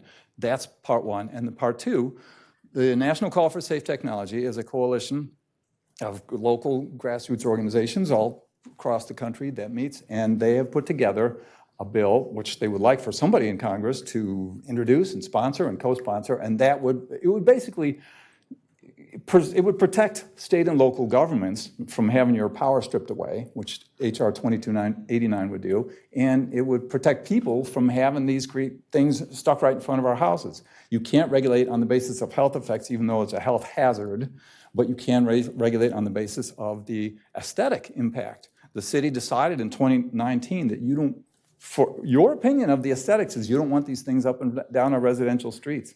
Now, at the last meeting, Vice Mayor directed staff to please take a look at this bill and make sure that this bill would not, 2289 would not harm local residents, local government, and Thank it you, Mr. would. Graham. And I have not seen the city's action yet. Thank you, sir. Thank you. All right. Thank you for being here. With that, we will go ahead and close the public comment opportunity and move on to our next item, our city manager's report. Good evening, Madam Mayor, Vice Mayor, members of the City Council. Jason Behrman, your city manager. Several items to report on this evening. First of all, we had a wonderful ceremony earlier today out right in front of this council chambers where the city dedicated this whole campus in honor of Officer Ty Lenahan. This campus now will be known as the Officer Ty Lenahan Public Safety Center. Beautiful plaque and monument right outside. As you leave tonight, I would encourage you to stop by and take a look. This weekend, a lot of country music happening in Elk Grove. First, we already mentioned the Luke Bryan concert. 20,000 people for a sold-out concert, first of its kind in the city of Elk Grove, so we're excited to host that. There will be traffic problems, and so we certainly do encourage what Mark suggested, which is get out and get there on your bike. There's also ride-share opportunities dropped off right in front. If you can do one of those two things, that'll save yourself a lot of headache. If you are going to drive, there are traffic control restrictions, detours, other things, and so go to the police department Facebook and Instagram pages, and you can get all the information that you need there in order to navigate your way around that. We're also having a country music on Main Street, which is a free country music concert at Old Town Plaza the night before. So Friday night starting at 6 p.m. You want a little preview to some country music going down to Old Town Plaza at 6 o'clock on Friday night.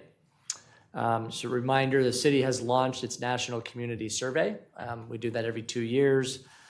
We launched it on April 27th. The postcards have all been mailed out, inviting people to participate. People have until June 1st. The one that will be available to anybody on the city's website is going to be opening up on May 18th, and people can go on there and complete that survey. Again, that'll also be open through June 1st. Talking a lot about bikes. May is Bike Month. The city is offering free e-bike classes to showcase different systems and types of e-bikes available and how to shop for, maintain, store, safely ride an e-bike. Virtual class will be held this Saturday, May 16th from 11 to 12 on Zoom, and a live session is scheduled for Saturday, May 30th from 10 to 12 at District 56. Elk Grove residents who participate will be entered into a raffle to win a free e-bike. Register online from the city's website.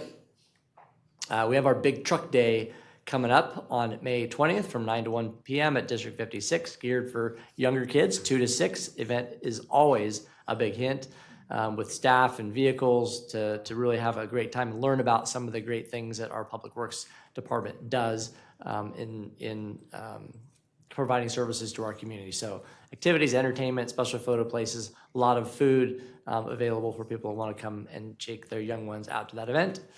And then we are heading into summer season. So Elk Grove Aquatic Center is gearing up for the start of the official swim season, which will start Saturday, May 23rd. Rec swim, group private lessons, kids camps, daily water fitness stations, all available all summer long, operating hours, and more information can be found on the District 56 website. And that concludes my report. Happy to answer any questions the council might have. All right, thank you for your report. Any questions? Looking to the right, seeing none. Looking to the left, seeing none. Thank you. We will move on to our next item, which is our consent calendar items. I will go ahead and open up the public comment opportunity. I do not have anyone sign up to speak on this. I'll close public comment and look for a motion to approve consent. So moved. Second. All those in favor, please say aye. Aye. Thank you. Next item. Public hearing. That first public hearing will be consider resolution approving the Community Development Block Grant and Home Investment Partnerships Program 2026-27 Action Plan. Good evening, Mayor, Vice Mayor, and council members. I am Alicia Tutt, Management Analyst with Housing and Public Services Division. The item I have before you tonight is requesting the formal adoption of the 2026-2027 Action Plan, which serves as the annual budget and implementing document for the Community Development Block Grant and Home Investment Partnerships programs through the U.S. Department of Housing and Urban Development. During the March 25th council meeting, you weighed in on the allocations, which were subsequently incorporated into the action plan. The action plan was then released for a 30-day public comment period. Staff has not received any comments on the document during this public comment period, which concludes with this evening's public hearing. A copy of the document was included in your packet for tonight's meeting, and with that, I'm happy to answer any questions. Okay, thank you for your presentation. I will declare that the public hearing is now open and open up public comment. We do not have anyone signed up for this item. I'll close public comment and declare that the public hearing is now closed. Any questions or comments? If not, I'll look for a motion. I have no questions. I'm willing to make the motion. Second. All right, all those in favor, please say aye. Aye. Thank you. All right, we will go on to our next item, 9.1. Let's receive information, consider resolution establishing the accessibility compliance to create equitable small business spaces incentive program. All right. Good evening, Mayor, Council. My name is Mel Lasher. I'm an economic development analyst, and this is Jim Ramsey, the city's risk manager. Today, we are here to present on Access, the accessibility compliance to create small business spaces incentive program. Okay, so the recommended action in this item is receive information and consider a resolution establishing the accessibility compliance to create equitable small business spaces access incentive program and adopting the program policies, guidelines, and procedures and authorizing the city manager to take all actions reasonably necessary to implement and administer the program. Okay. All right, so before we get into the particulars of this program, we want to highlight a few things. First, the idea for this program has circulated for several years, but the current push to bring it to life comes from a member of the Disability Advisory Committee, Cameron Naramore. Cameron raised the need for programs like this when he spoke to council several weeks ago during his application to join the committee. Second, this program is a joint effort between economic development and risk with support from community development. Risk provides expertise ensuring the program meets accessibility needs. Economic development provides the connection to our business community and manages the program. And community development provides the framework to ensure small businesses properly implement the necessary improvements. Okay. Oh, sorry, wrong slide. We're now on the right slide. All right, so program goals. We have several goals for this program. All are centered on reducing the financial barriers associated with compliance. First, we want to foster inclusivity by supporting businesses and the community through equitable commercial spaces. Second, we want to improve customer experience for all individuals. And finally, we want to proactively address ADA compliance and reduce exposure to accessibility-related litigation for our small business community. Okay. Accessibility is important in all communities, but what many people don't understand is that it is a growing need in Sacramento County and Elk Grove. More than 200,000 Sacramento County residents have a disability, and approximately half of those are mobility-related disabilities. By 2030, this need is projected to grow. An estimated 25% of the county will be over the age of 60. Senior populations have statistically higher rates of disability, increasing the demand for accessible and inclusive commercial spaces. Okay. So a little background on compliance. ADA compliance for business is not optional, it's mandatory. Businesses that are not compliant with accessibility laws can be exposed to litigation, including costly lawsuits and penalties. Additionally, certain projects and improvements can trigger closer compliance review and mandatory upgrades. For commercial tenant improvement projects under $209,000, at least 20% of the construction budget must be dedicated to accessibility upgrades, following a specific priority sequence listed on the slides. On projects that exceed the $209,000 threshold, or that have a change in occupancy type, they are required to upgrade to full ADA compliance, and that's regardless of the project value. Beyond this, there are also businesses that want to proactively increase accessibility but lack the funding to make improvements needed to comply with regulations. There are several other cities in the region that have accessibility programs. These include San Jose, San Francisco, and other cities like the city of Fairfield that are working to develop the programs. Okay, so for this program, Access, we're structuring this program as a matching reimbursement grant that will cover 50% of eligible project costs up to a maximum of $10,000 per business or commercial space.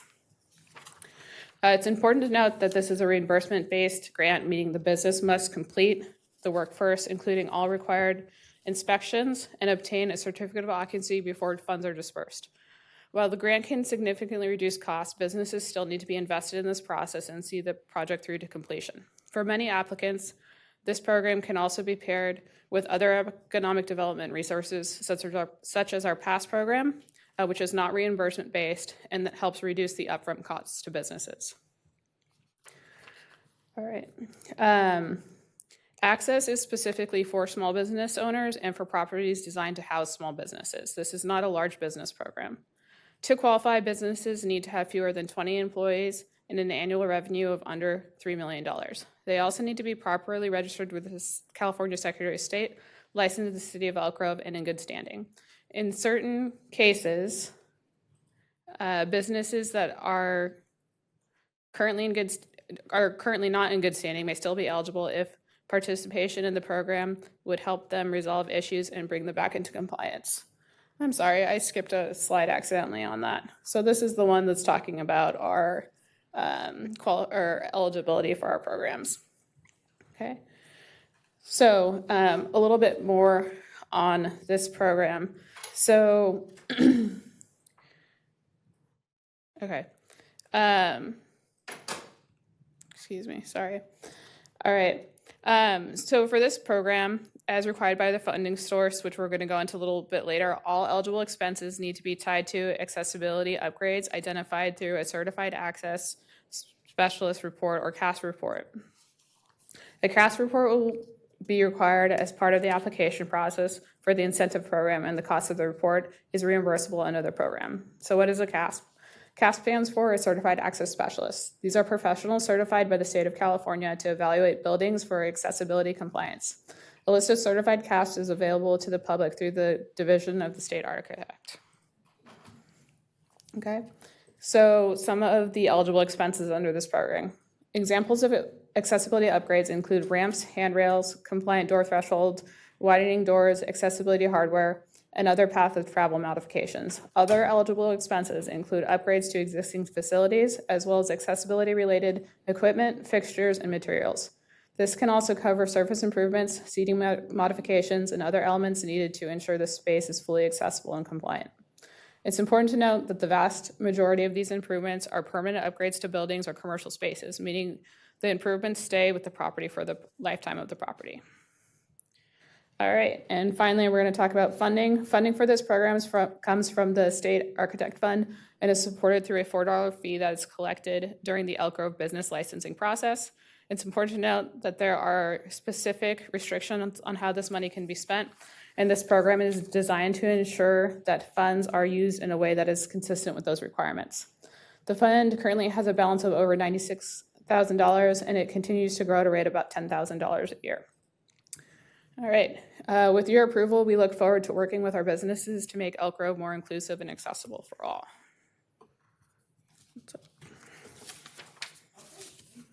Thank you.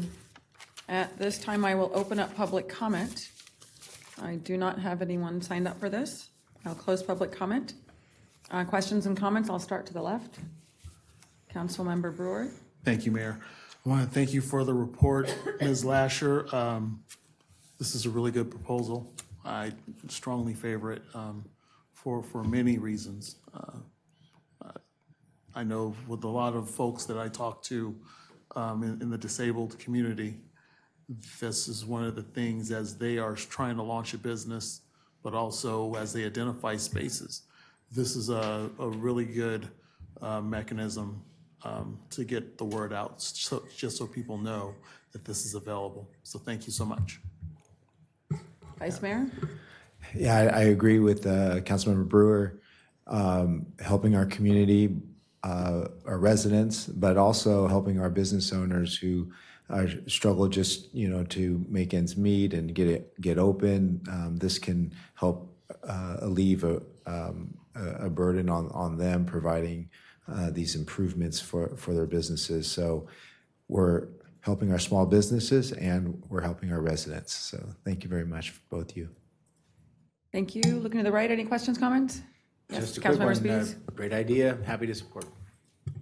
Councilmember Robles? Same? Yes, it's fantastic. And I love that one of our commission members came up with this. Accessibility is something that everyone should pay attention to. And so I think this puts us obviously in the right direction. So thank you for all the hard work. With that, I will look for a motion. So moved. Second. All those in favor, please say aye. Aye. Thank you. Next item. Welcome back, Melissa and Andrea Cortez.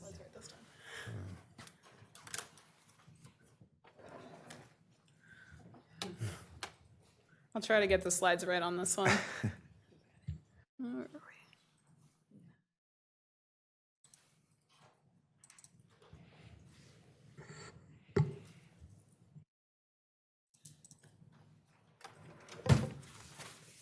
All right, good evening again. Again, my name is Mel Lasher, and I'm an economic development analyst, and this is Andrea Cortez. She's the police department's real-time information center manager. Today, we are here to present on the Community Sentinel program and the business reimbursement for integrated camera systems, or BRICS incentive programs. We like very long names for our programs and good acronyms, so. All right. Somehow I think there's probably Jeff Warner involved in there somewhere. No, it's all Daryl. Speaks of Daryl Dahl. All Daryl. Yeah. Because usually Jeff's the one who comes up with these. Okay, all right. Okay, so recommended action there's 2 recommended actions for this item, and they are to receive information and adopt a resolution ratifying and approving the Community Sentinel program and authorizing the chief of police or designee to take all actions reasonably necessary to administer the program, and to receive information and adopt a resolution establishing the business reimbursement for integrated camera systems, BRICS incentives program, adopting the program policies, guidelines, and procedures, and authorizing the city manager or designee to take all actions reasonably necessary to implement and administer the program. All right, so again, before we get into the core of the presentation, we want to talk about the why behind this initiative. This program is a strategic partnership between the Elk Grove Police Department and our economic development team. We recognize that community safety and economic development and economic prosperity aren't separate goals. They're sides of the same coin. Public safety is absolutely critical to a thriving business environment. Think about it from the perspective of a business owner. You want to operate in a city where you aren't battling constant losses from theft or property crime. You want an environment where your employees feel secure coming to work and where your customers feel comfortable walking through your doors. We are fortunate that Elk Grove already enjoys this reputation as a safe, supportive, and highly desirable place to do business. This program that we're presenting today and talking about, it's not about fixing a broken system, it's about reinforcing our strengths.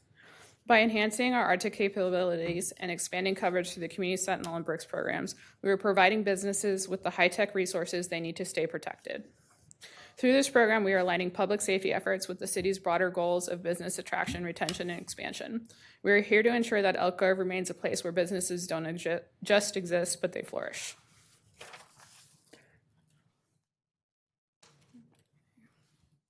Okay, and for those who have seen the annual report, you're probably familiar with the crime in Elk Grove, but just to give some context, the property crime accounts for approximately 68% of the overall reportable crimes in Elk Grove. What's being displayed here on the heat map is the shoplifting incidents from 2024 to 2025. And while overall crime saw a slight decrease, we did see a 6% increase in shoplifting incidents. And the map here is depicting a heat map which aligns with our business district maps, which further supports the need for this program. Just so some background on the Community Sentinel program, it was launched in the fall of 2024 after a one-year pilot. The program allows for participating businesses to share live feed cameras with the Real-Time Information Center. This is a voluntary program, so only those businesses that are interested would participate. And this would be accessing exterior camera feeds only. So if a business has both interior and exterior, we would only be accessing the exterior camera feeds. There is an MOU that has been designated, and they will sign that MOU to participate in the program. Businesses establish the retention and access. So if they only choose to have footage accessible for 24 hours, then that is their prerogative and they dictate that. If they prefer we only have access to live footage, then that would be the way that the settings are administered. And there's no outside access by anyone other than the Elk Grove Police Department. There's also options to currently to lease cameras from our current provider, and there is no cost to participate in the program. And so here are some of our key participants in the program. Our goal is to increase participation, to alleviate any funding limitations, increase marketing and outreach by adding it to our current economic development programs. And then what you're seeing here is the interface of the system. And it just should be noted that what you're seeing, the feeds that are displayed there are only displayed after the icon is launched. So prior to that is just the camera feeds appear as an icon, and they would only be launched or called up in the event there was an active call for service or some sort of in-progress crime. And then this is just an example of a use case. And if you follow us on social media, you've likely seen this video, so we won't play it here. But this incident involves an individual who had committed a theft at the Ulta location near the Target shopping center. And the Elk Grove Police Department received information about this theft. We were able to get a good vehicle description, direction of travel, and a partial license plate. Leveraging the technology in the Real-Time Information Center, operators were able to locate the vehicle of interest and directed units to the Sephora parking lot. Using DFR, RTIC was able to maintain a visual of the unit, a visual until the subject exited the store after committing another theft in Sephora. A foot chase then ensued, and if you watch the video online, you can actively see the property falling out of the subject's coat. Then units contact him and he is arrested. And then it's estimated that he was responsible for approximately $3,000 of retail theft and significantly more in the region. And so I use this example because it calls out a few things. It highlights a couple of points. As far as in that incident, we had a good vehicle description, we had a good direction of travel, and we even had a partial license plate.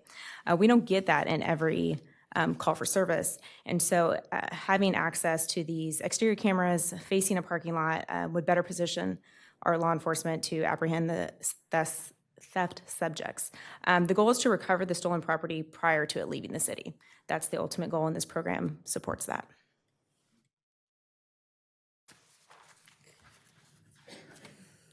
All right. So the primary purpose of the BRICS program is to drive participation into the Community Sentinel network. As Andrea touched on, we already have this technology in place, and we have an extensive network of city-owned cameras that are in strategic locations. But the true strength of the system is going to come from a larger network. We've identified several goals to ensure that this program delivers tangible results. First, expanding our network. We want to increase the number of live exterior feeds in our business districts. This isn't about more cameras, it's about better coverage in areas where it matters. Second, we want to integrate more feeds for real-time response. This gives teams more situational awareness needed to respond faster and more effectively when issues arise. All right. Third, this helps with proactive collaboration. BRICS is designed to enhance the bridge between the city and local businesses. It turns crime prevention into a collaborative effort, and we are all strengthened through this partnership and through sharing resources. Ultimately, we are striving to support a safe environment where employees and shoppers feel at ease. And finally, these efforts directly advance our strategies for retail theft reduction and business retention. When we mitigate losses and improve safety, we ensure our local economy remains resilient and competitive, and we can keep businesses in Elk Grove. All right, so similar programs. To ensure our approach is both competitive and effective, we looked at how other California communities are tackling similar challenges. We aren't reinventing the wheel here. We're refining the model that is already gaining momentum statewide. So as you guys can see, San Joaquin County, they have a $2,000 grant program that they run through their Chamber of Commerce. Rancho Palos Verdes, they have a reimbursable grant program as well that's capped at $2,000. And then San Jose has a program where they offer a $350 rebate for the core device that businesses would need to integrate their feeds. All right, program eligibility.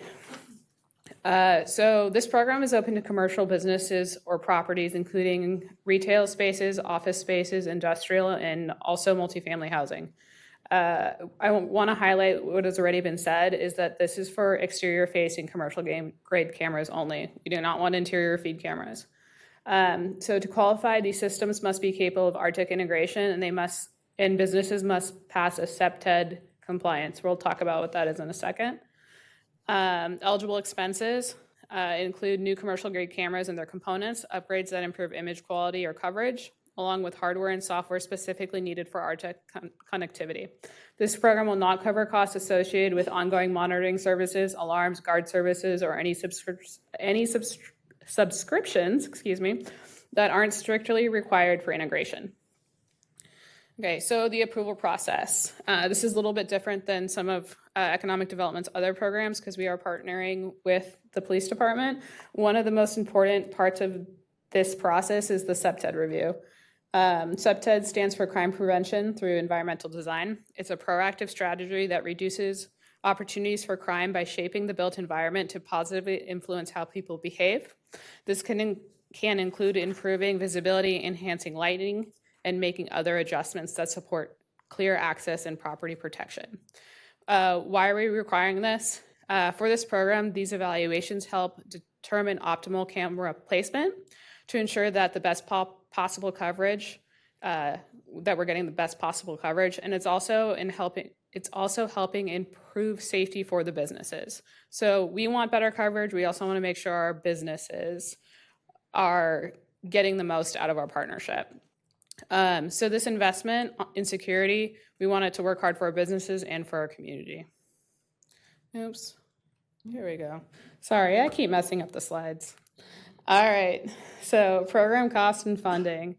The program is designed as a cost-sharing partnership between the city and our business community. We are offering a reimbursement grant of up to 50% of eligible costs with a maximum funding amount of $5,000 per business or commercial property. This funding level is higher than the other programs we mentioned because we want a meaningful resource for both individual small businesses and larger commercial properties with multiple tenants. By offering a higher cap, we ensure the program is accessible and impactful for commercial spaces of all sizes. All right, and then with your approval, we look forward to launching this program to further strengthen the bond between our business community and public safety. As we mentioned earlier, this program isn't about fixing a broken system. It's about reinforcing our existing strengths and providing the resources necessary to ensure Elk Grove remains a safe, supportive, and highly desirable environment for businesses of all sizes to flourish. Thank you. Thank you. All right, at this time, I will open up public comment. No one has signed up to speak. I'll close public comment. Just a real quick question. Are we proactively reaching out to businesses that we've identified? Are they coming to us voluntarily? It's how do going to you be a envision combination of both. So we've discussed marketing for this. We have several businesses that are already very interested in this. As economic development, we are adding it to our program's flyer, and we're actively talking to businesses who are very interested in this. Yeah, I imagine you're, at least with PD, you're looking throughout and seeing which ones are on those key corridors so you can triangulate and get those points that you need. Yes. Okay. All right. Questions? I'll look to the right. Councilmember Spies. All right. First, HOAs are not within scope of this, but hopefully we would, at some point in time, if this goes well, consider HOAs because, again, it's not business. I understand that, but they would likely have some interest in it as well. Another instance. So I have, in my private life, I have a business. My business is in an office suite. The exterior of my business is a hallway. Would that apply, or is it only for exteriors of buildings? It would only be exteriors of buildings. Okay, got it. So the property owner would have to ask for that, not someone who has a suite within the building. Correct. Property owners would need to sign off on installations, depending on the situation. Okay, got it.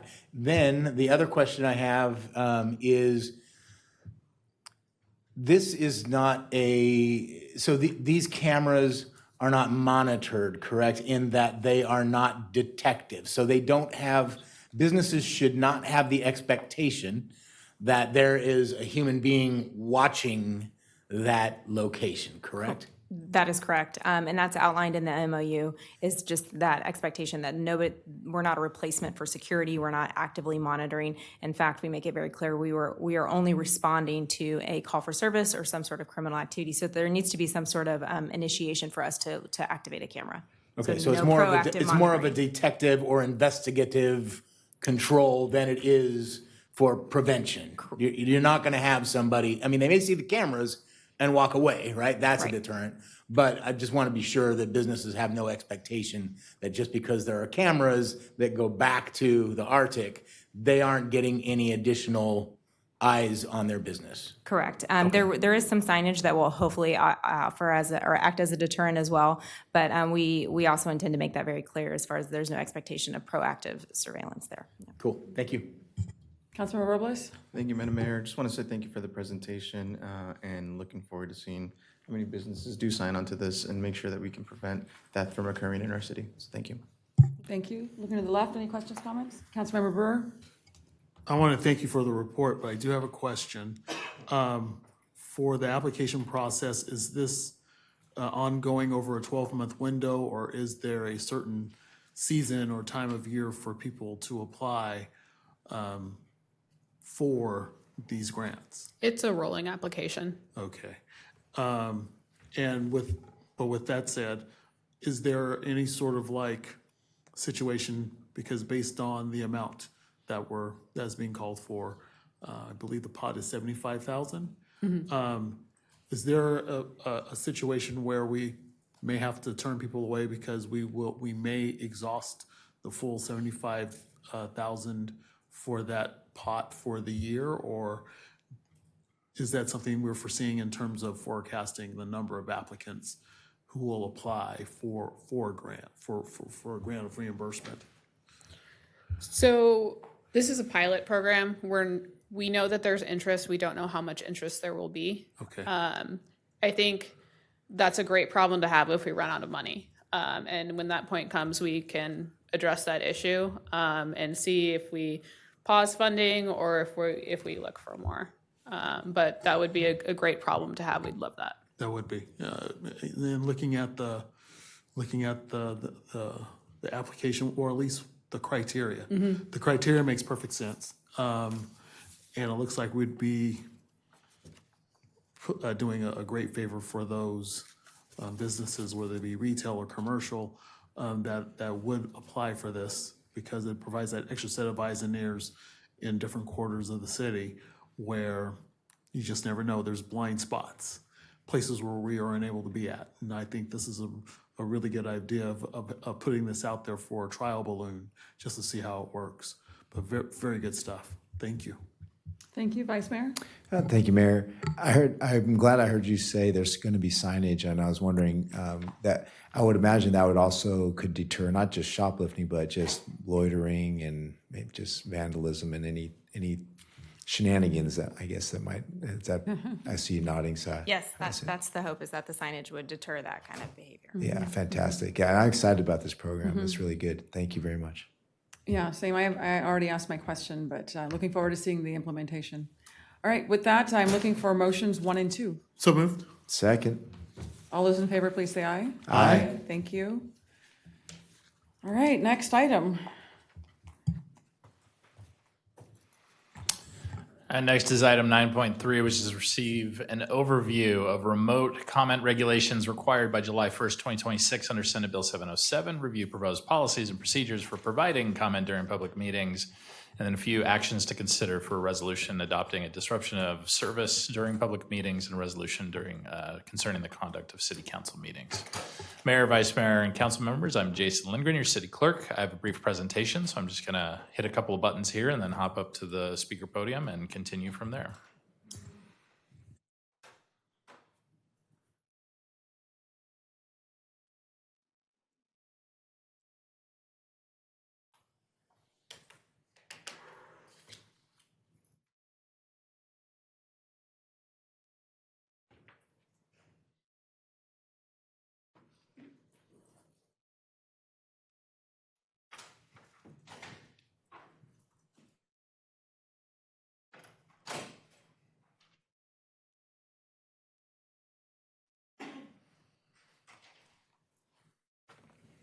Ta-da, here I am.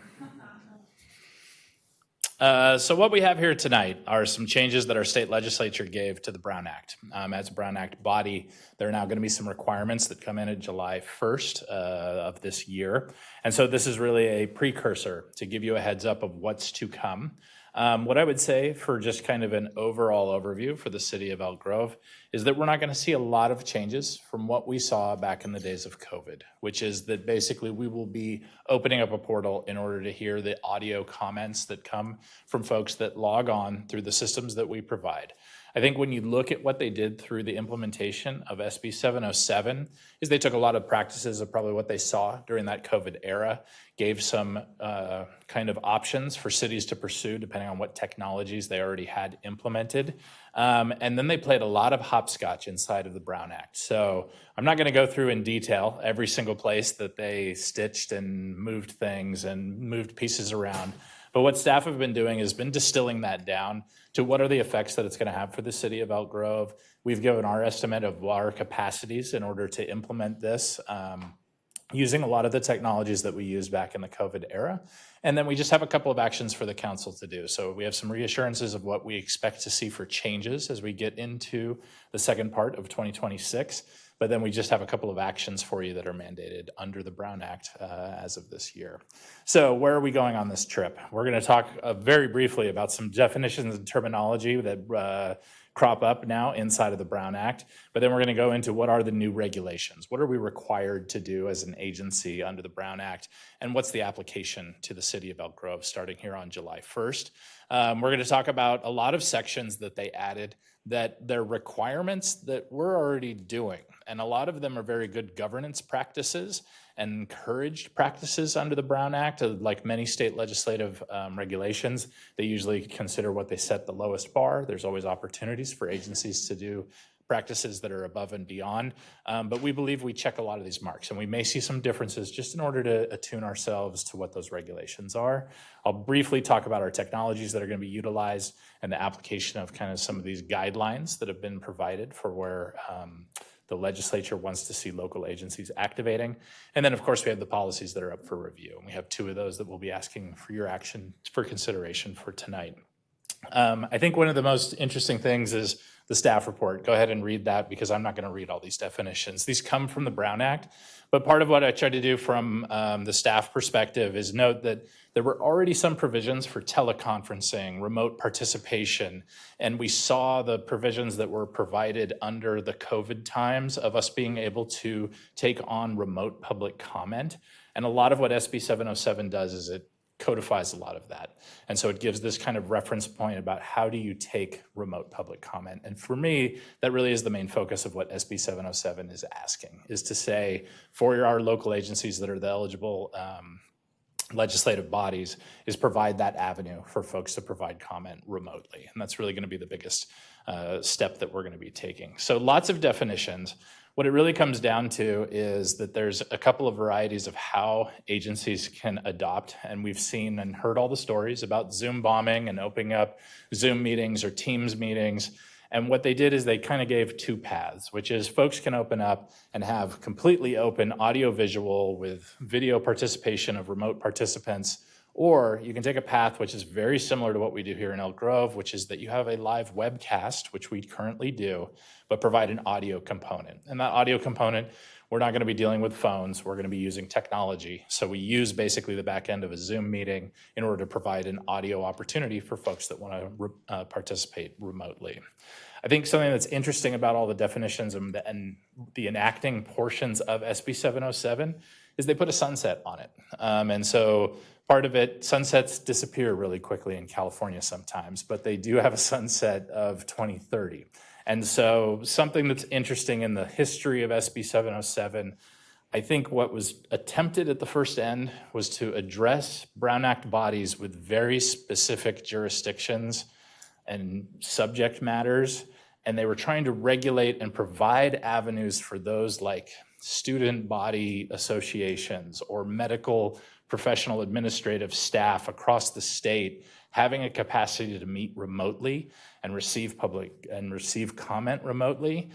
And I think what happened is they kept the focus on that and did a lot of dabbling inside the Brown Act, but didn't quite come back to local agencies such as cities with a pretty large scope on subject matter of our jurisdiction and how the remote comment might affect the play of meetings and the decorum and the things that go on. So what I find is the state legislature did one of its grand experiments, opened up a whole bunch of petri dishes of local Brown Act bodies, of which we are going to be one, and we're going to find out what happens over the coming years. I think we've had a sample of this under COVID, so it's not going to be completely different from what we've seen in the past. But I think we saw some flags of interesting practices that can occur, and so we're going to do our best to forge ahead and see what the future brings to us. What I really want to highlight here is that there's no direct definition about remote oral public comment, but that's really what this is all talking about, is the ability for local agencies to take comment from the general public from remote sources. So whether they're dialing in using their computer, whether they're calling in by a phone, this is the capacity that we're going to be building to have and provided at our first meeting in July, which is actually the end of July for the city of Elk Grove. And again, then our big focus is on the eligible legislative body, which is the city council. When you start going, and staff was going through the regulations, when you start talking about all of our committees and commissions, for the most part, they are what are considered eligible subsidiary bodies. They have this option that they can be considered for having this remote public comment. And as we go through the presentation, staff has been of a position that because we're going into this Petri dish experimentation phase with the state as far as where we're going, our recommendation is to start with the city council and then see how things go. And we'll get back into that as time goes on. So the new regulations and the application to our local agencies, again, it's our city council that we're going to be focusing on for providing remote public comment. And again, this was that two-way path. And from the staff perspective, we already have in play Granicus, which provides our live webcasting. And it just made sense from how we reacted and implemented a plan during COVID. It matched this two-way telephonic service and the live webcasting. So what that does is it takes out that visual element of the remote callers that come in. That audio is provided through the engine of a Zoom meeting. And so it's audio that would be pumped through our chamber. And that's part of why when we looked at subsidiary bodies and how functions of this application would go to all of our committees and commissions, it becomes a little more interesting because this is the meeting that we broadcast out via Granicus and has the technology and the support for being able to provide from our partners at Metro, providing all the AV support. That happens here at City Council. When you start taking this to our other levels of our other cities and our other committees and commissions, we start losing layers of support. And from a staff perspective, we want to first find out how this grand social experiment works before we start prescribing it for all of our committees and commissions.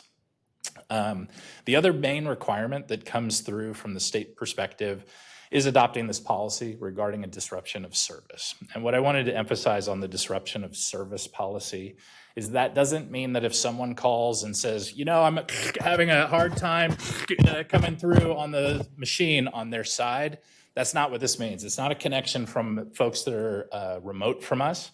It is the broadcast that we give. And it's very easy for staff to keep a baseline and kind of a heartbeat as far as our broadcast.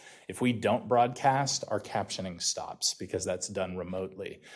We'll get a ton of calls, and we'll also be able to validate if our service is getting disrupted. We'll be able to validate that from the staff perspective. And so it's just one of those things that, as your city clerk, when I look at something such as opening up the whole world to being able to call in to our public meetings, I start playing a strategic defensive game of how could someone try to play the system. And so we want to make sure that that's not being done, because one of my core principles is to keep decorum and to keep our business moving and the business of the city moving. So we don't want it to be interrupted with folks that are just taking an option to try to disrupt the process of the meeting. Those are the only requirements that we get into. We get into a lot of other elements that are requirements that for the city council to take action on. So that's that disruption of service policy, but it's also just, we're gonna have another policy question, but it's more internal for us. When it comes to the good governance and encourage practices, what the state did is they had a lot of requirements that as staff, we believe we are already meeting those requirements, or we will be able to meet them as we come into July purely with wording, like the wording that we changed for the opening of our COVID agendas, and giving direction for folks about how to participate remotely, how to get engaged, and how to access the meeting materials. So we feel confident from a staff level that we will be able to implement a lot of those. But just to go over a few and what you may hear from other jurisdictions, one of the first one is that there's a lot of regulations about translation and interpretation services and accommodations. And one of the first cuts that came from SB 707 was a requirement based on percentage thresholds. This is probably a state go-to in that when they look at things for doing translations that require thresholds, it's very similar to what they do for elections. So if language groups hit certain percentages in a community, then it triggers a new requirement. Just to give you a sense for the city of Elk Grove, well, the requirement by the state is that typically a required element of translating, say, our agendas, that threshold from the state regulation is 20% established by SB 707. To give you a sense for the city of Elk Grove, our language groups, the nearest ones we have are hitting just under 8%. And it's about 3 different language groups that we have hitting 8%. So we don't hit the thresholds to require us to translate, but I think from the actions that have been taken by the city, you'll find that we have many resources not only to provide translators if they are requested, but we also have a lot of resources through our website which take the data and can convert it into other languages. So we have a lot of nice technologies that are meeting a lot of these requirements. And when we go down this kind of list of having a consolidated, integrated agenda management platform, that's going to be iterations. We will be doing some tinkering in that regard as well, but it's still, those are practices that we already have. And so it's just in order to make them continuous improvement and make them even better in terms of meeting the requirements.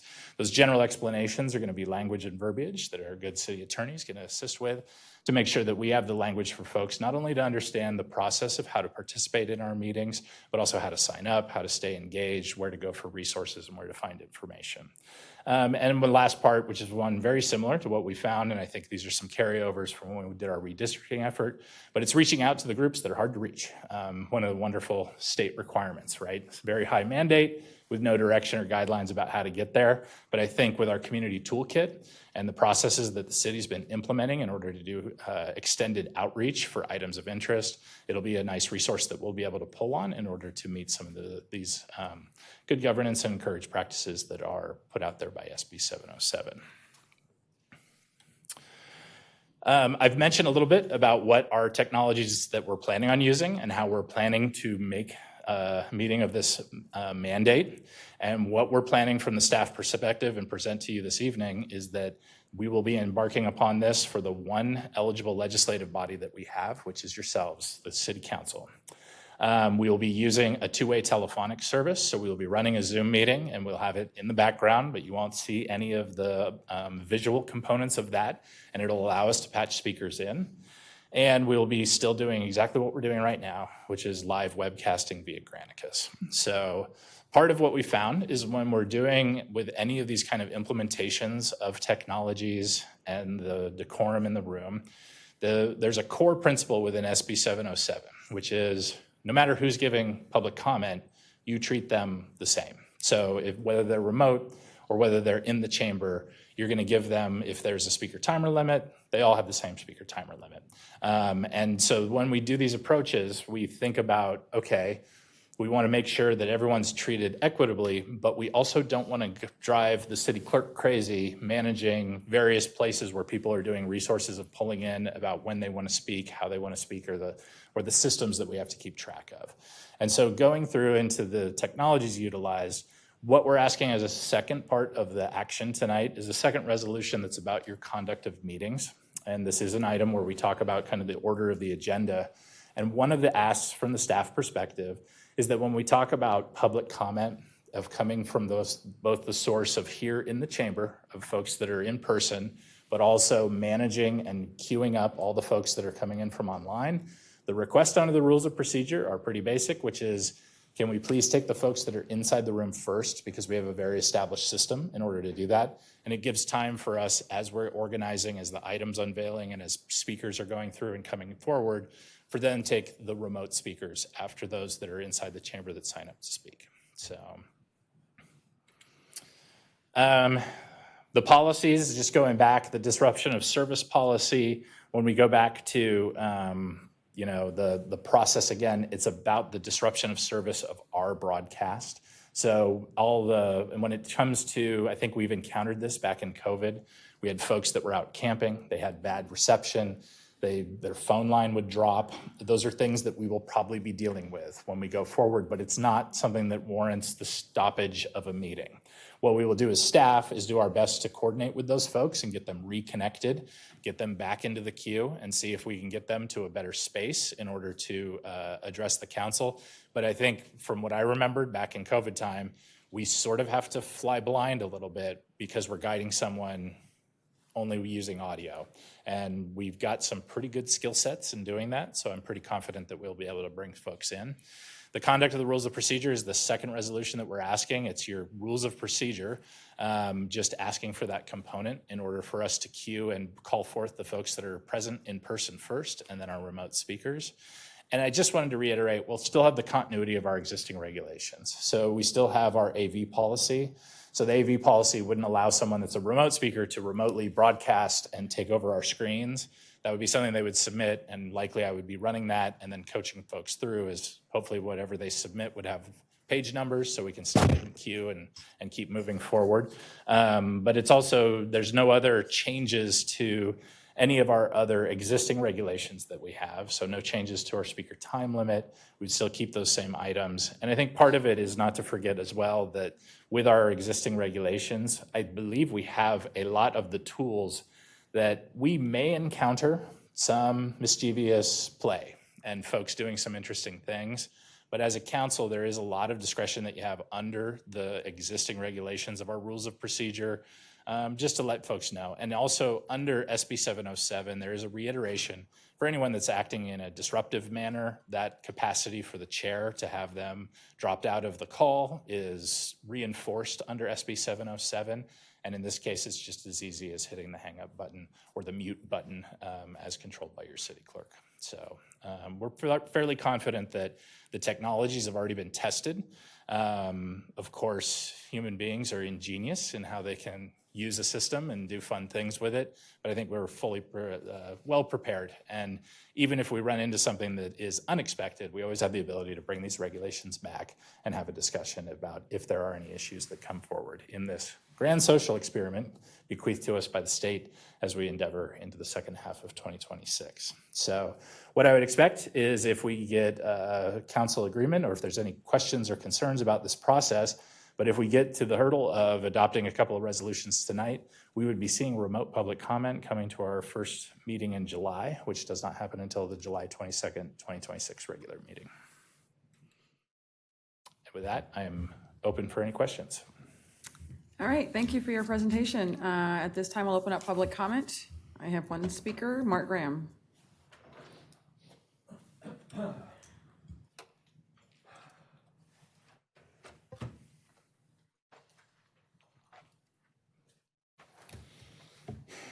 Good evening again, Mayor and Council, Mark Graham. Your city clerk, as you can tell, is as sharp as a tack. He is completely on top of this thing, and it's just amazing sitting back there listening to how he covers so much of it in such great detail, and it's a gift to the city. All right, I have a question about this. It says somewhere in the documents, and the city clerk just said that there are no changes to, there are no proposed changes to either the speaker time limit or the city policy on the use of audiovisual equipment for public meetings. All right, now, please direct your attention to, what is it, attachment 2, section 3C, little number 1, or I. No individual speaker may address the city council for more than 3 minutes. No individual speaker may address the city council for more than 3 minutes. Is that for the whole meeting, or is that for the agenda item? It needs to be clarified. I want to believe that your intention and the staff's intention is that that is talking about per agenda item. It says, and this is supposed to be consistent with section 54954.3, lowercase b, of the government code. Well, if you read that, and I've read it during the meeting tonight, first of all, those are guidelines. It's not a mandate to the city. And it says you may adopt reasonable regulations. I don't think 3 minutes for the entire meeting is reasonable, to make sure that the intent of subsection A is carried out. Subsection little a is carried out. Well, if you look at subsection little a, 54954.3, little a, 1, every agenda for regular meeting shall provide an opportunity for members of the public to directly address the legislative body on any item of interest to the public before or during the legislative body's consideration of the item, etc. So, it says any item of interest to the public. What if I, or your fellow residents, my fellow residents, are interested in 2 items that are on the agenda? Are you going to give us one and not the other? We want our 3 minutes. Your interpretation seems to be that there will never be more than 1 item of interest to the public. Again, does this mean on the entire meeting or only per agenda item? I think you should at least make an exception for section 5, which is items that are not on the agenda. And I think it's philosophically inconsistent for you to expand public access by going back to what we did during COVID, where you're going to allow remote comments via Zoom and so on the one hand. And on the other hand, if that's really what this is supposed to do, to limit all of us down to 3 minutes for the entire meeting, that's philosophically inconsistent. Do you want to hear from us or not? I think the council does its best work when you listen to the residents. We are a golden asset to you. I think you've learned that over the years, so I'm not telling you anything new. We often give you information that you don't know, and you're supposed to represent us. And finally, I think that you should also expand this to the Planning Commission. If it's a good idea for the City Council, it's good for the Planning Commission as well. What's good for the goose is good for the gander. So I would request a clarification to be put there in writing that says 3 minutes per person per agenda Right on item. cue. Thank you. Cheers. All right, thank you, and that is our final public comment. As I understand the presentation, it's the 3 minute. That's how I'm understanding it, so I don't know if Yeah, you if I need to can, further clarify this. It just seems, in response to the public comment, the long-standing practice of the city of Elk Grove has always been 3 minutes per agendized item. Right. And so we don't, to provide crystal clear clarification, if someone comes up with 15 topics of interest under general public comment, we do have a 3 minute speaker time limit just for general public comment. So we wouldn't take those 15 and then say, go ahead, you got 45 minutes, go for it. But for all of our agendized items, there is the opportunity for folks to sign up to speak. They would get those individual 3 minutes each time. I'd be resetting that timer for each and every time that our members of the public yeah, want to address it would be different exactly the same extended to the online universe. item. That is correct. Okay, so I think it's pretty straightforward. Is there an opportunity for clarification? I guess that's what I would ask. Is there opportunity for clarification within those paragraphs to make certain it says that? I like to run the timer. I like language to go to our city attorney, so. Yeah, we can certainly do that. Mr. Lindgren is correct, the mayor's correct, everyone's correct. It is 3 minutes per agenda item. If the council wants to add that expressly into the policy, that's the practice, that's the policy, that's what we do. So it doesn't change anything substantively. No objection to that if that's what the council wants to do. Yeah, if it requires additional clarity because we are now going to be adding this additional opportunity, maybe it needs to be more expressed. so that there is no room for misinterpretation. So with the council's direction, if you pass this tonight, just give us a direction to make that revision. We'll go ahead and take care of that. That would be just an add-on, right? Yeah. Well, I mean, I think you are ready for this, City Clerk Jason. You've done a great job with the presentation. You're always 2 steps ahead, 10 steps ahead sometimes. So I'm very comfortable with what you've presented. I know other agencies are adapting to this as well. We just had this discussion at SAC-RT on Monday so that we can be prepared for these changes as well. So thank you for that. I'll open it up for questions from my colleagues. I'll go to the left this time. Any questions, comments? No comment, good idea. Willing to move the motions when the time comes. Okay, Vice Mayor? No further comments. I support this item. Anyone on the right? I support the item. I think there will be, unfortunately, there will be times when people abuse it for their own purposes. However, we'll deal with it when that comes up. So I'll be happy to support the motion, particularly with the changes to the agenda, or changes to the clarification on the 3 minutes Okay, per so item. I sort of heard a motion with the additional language, correct? That's right. Okay, And then I would second it. then you will second it. But we don't have. I'll say aye. You'll say aye. All right, well, thank you. With that, we have a motion and a second. This is for motion 1 and 2. Yeah. Just as a reminder. All those in favor, please say aye. Aye. Thank you. And you have that add-on, perfect. All right, council comments, reports, future agenda items. I'll start to the left. No comments. Defer my comment as well. I will defer. I'll defer as well. Well, there was a SAC-RT meeting Monday. That'll be my update.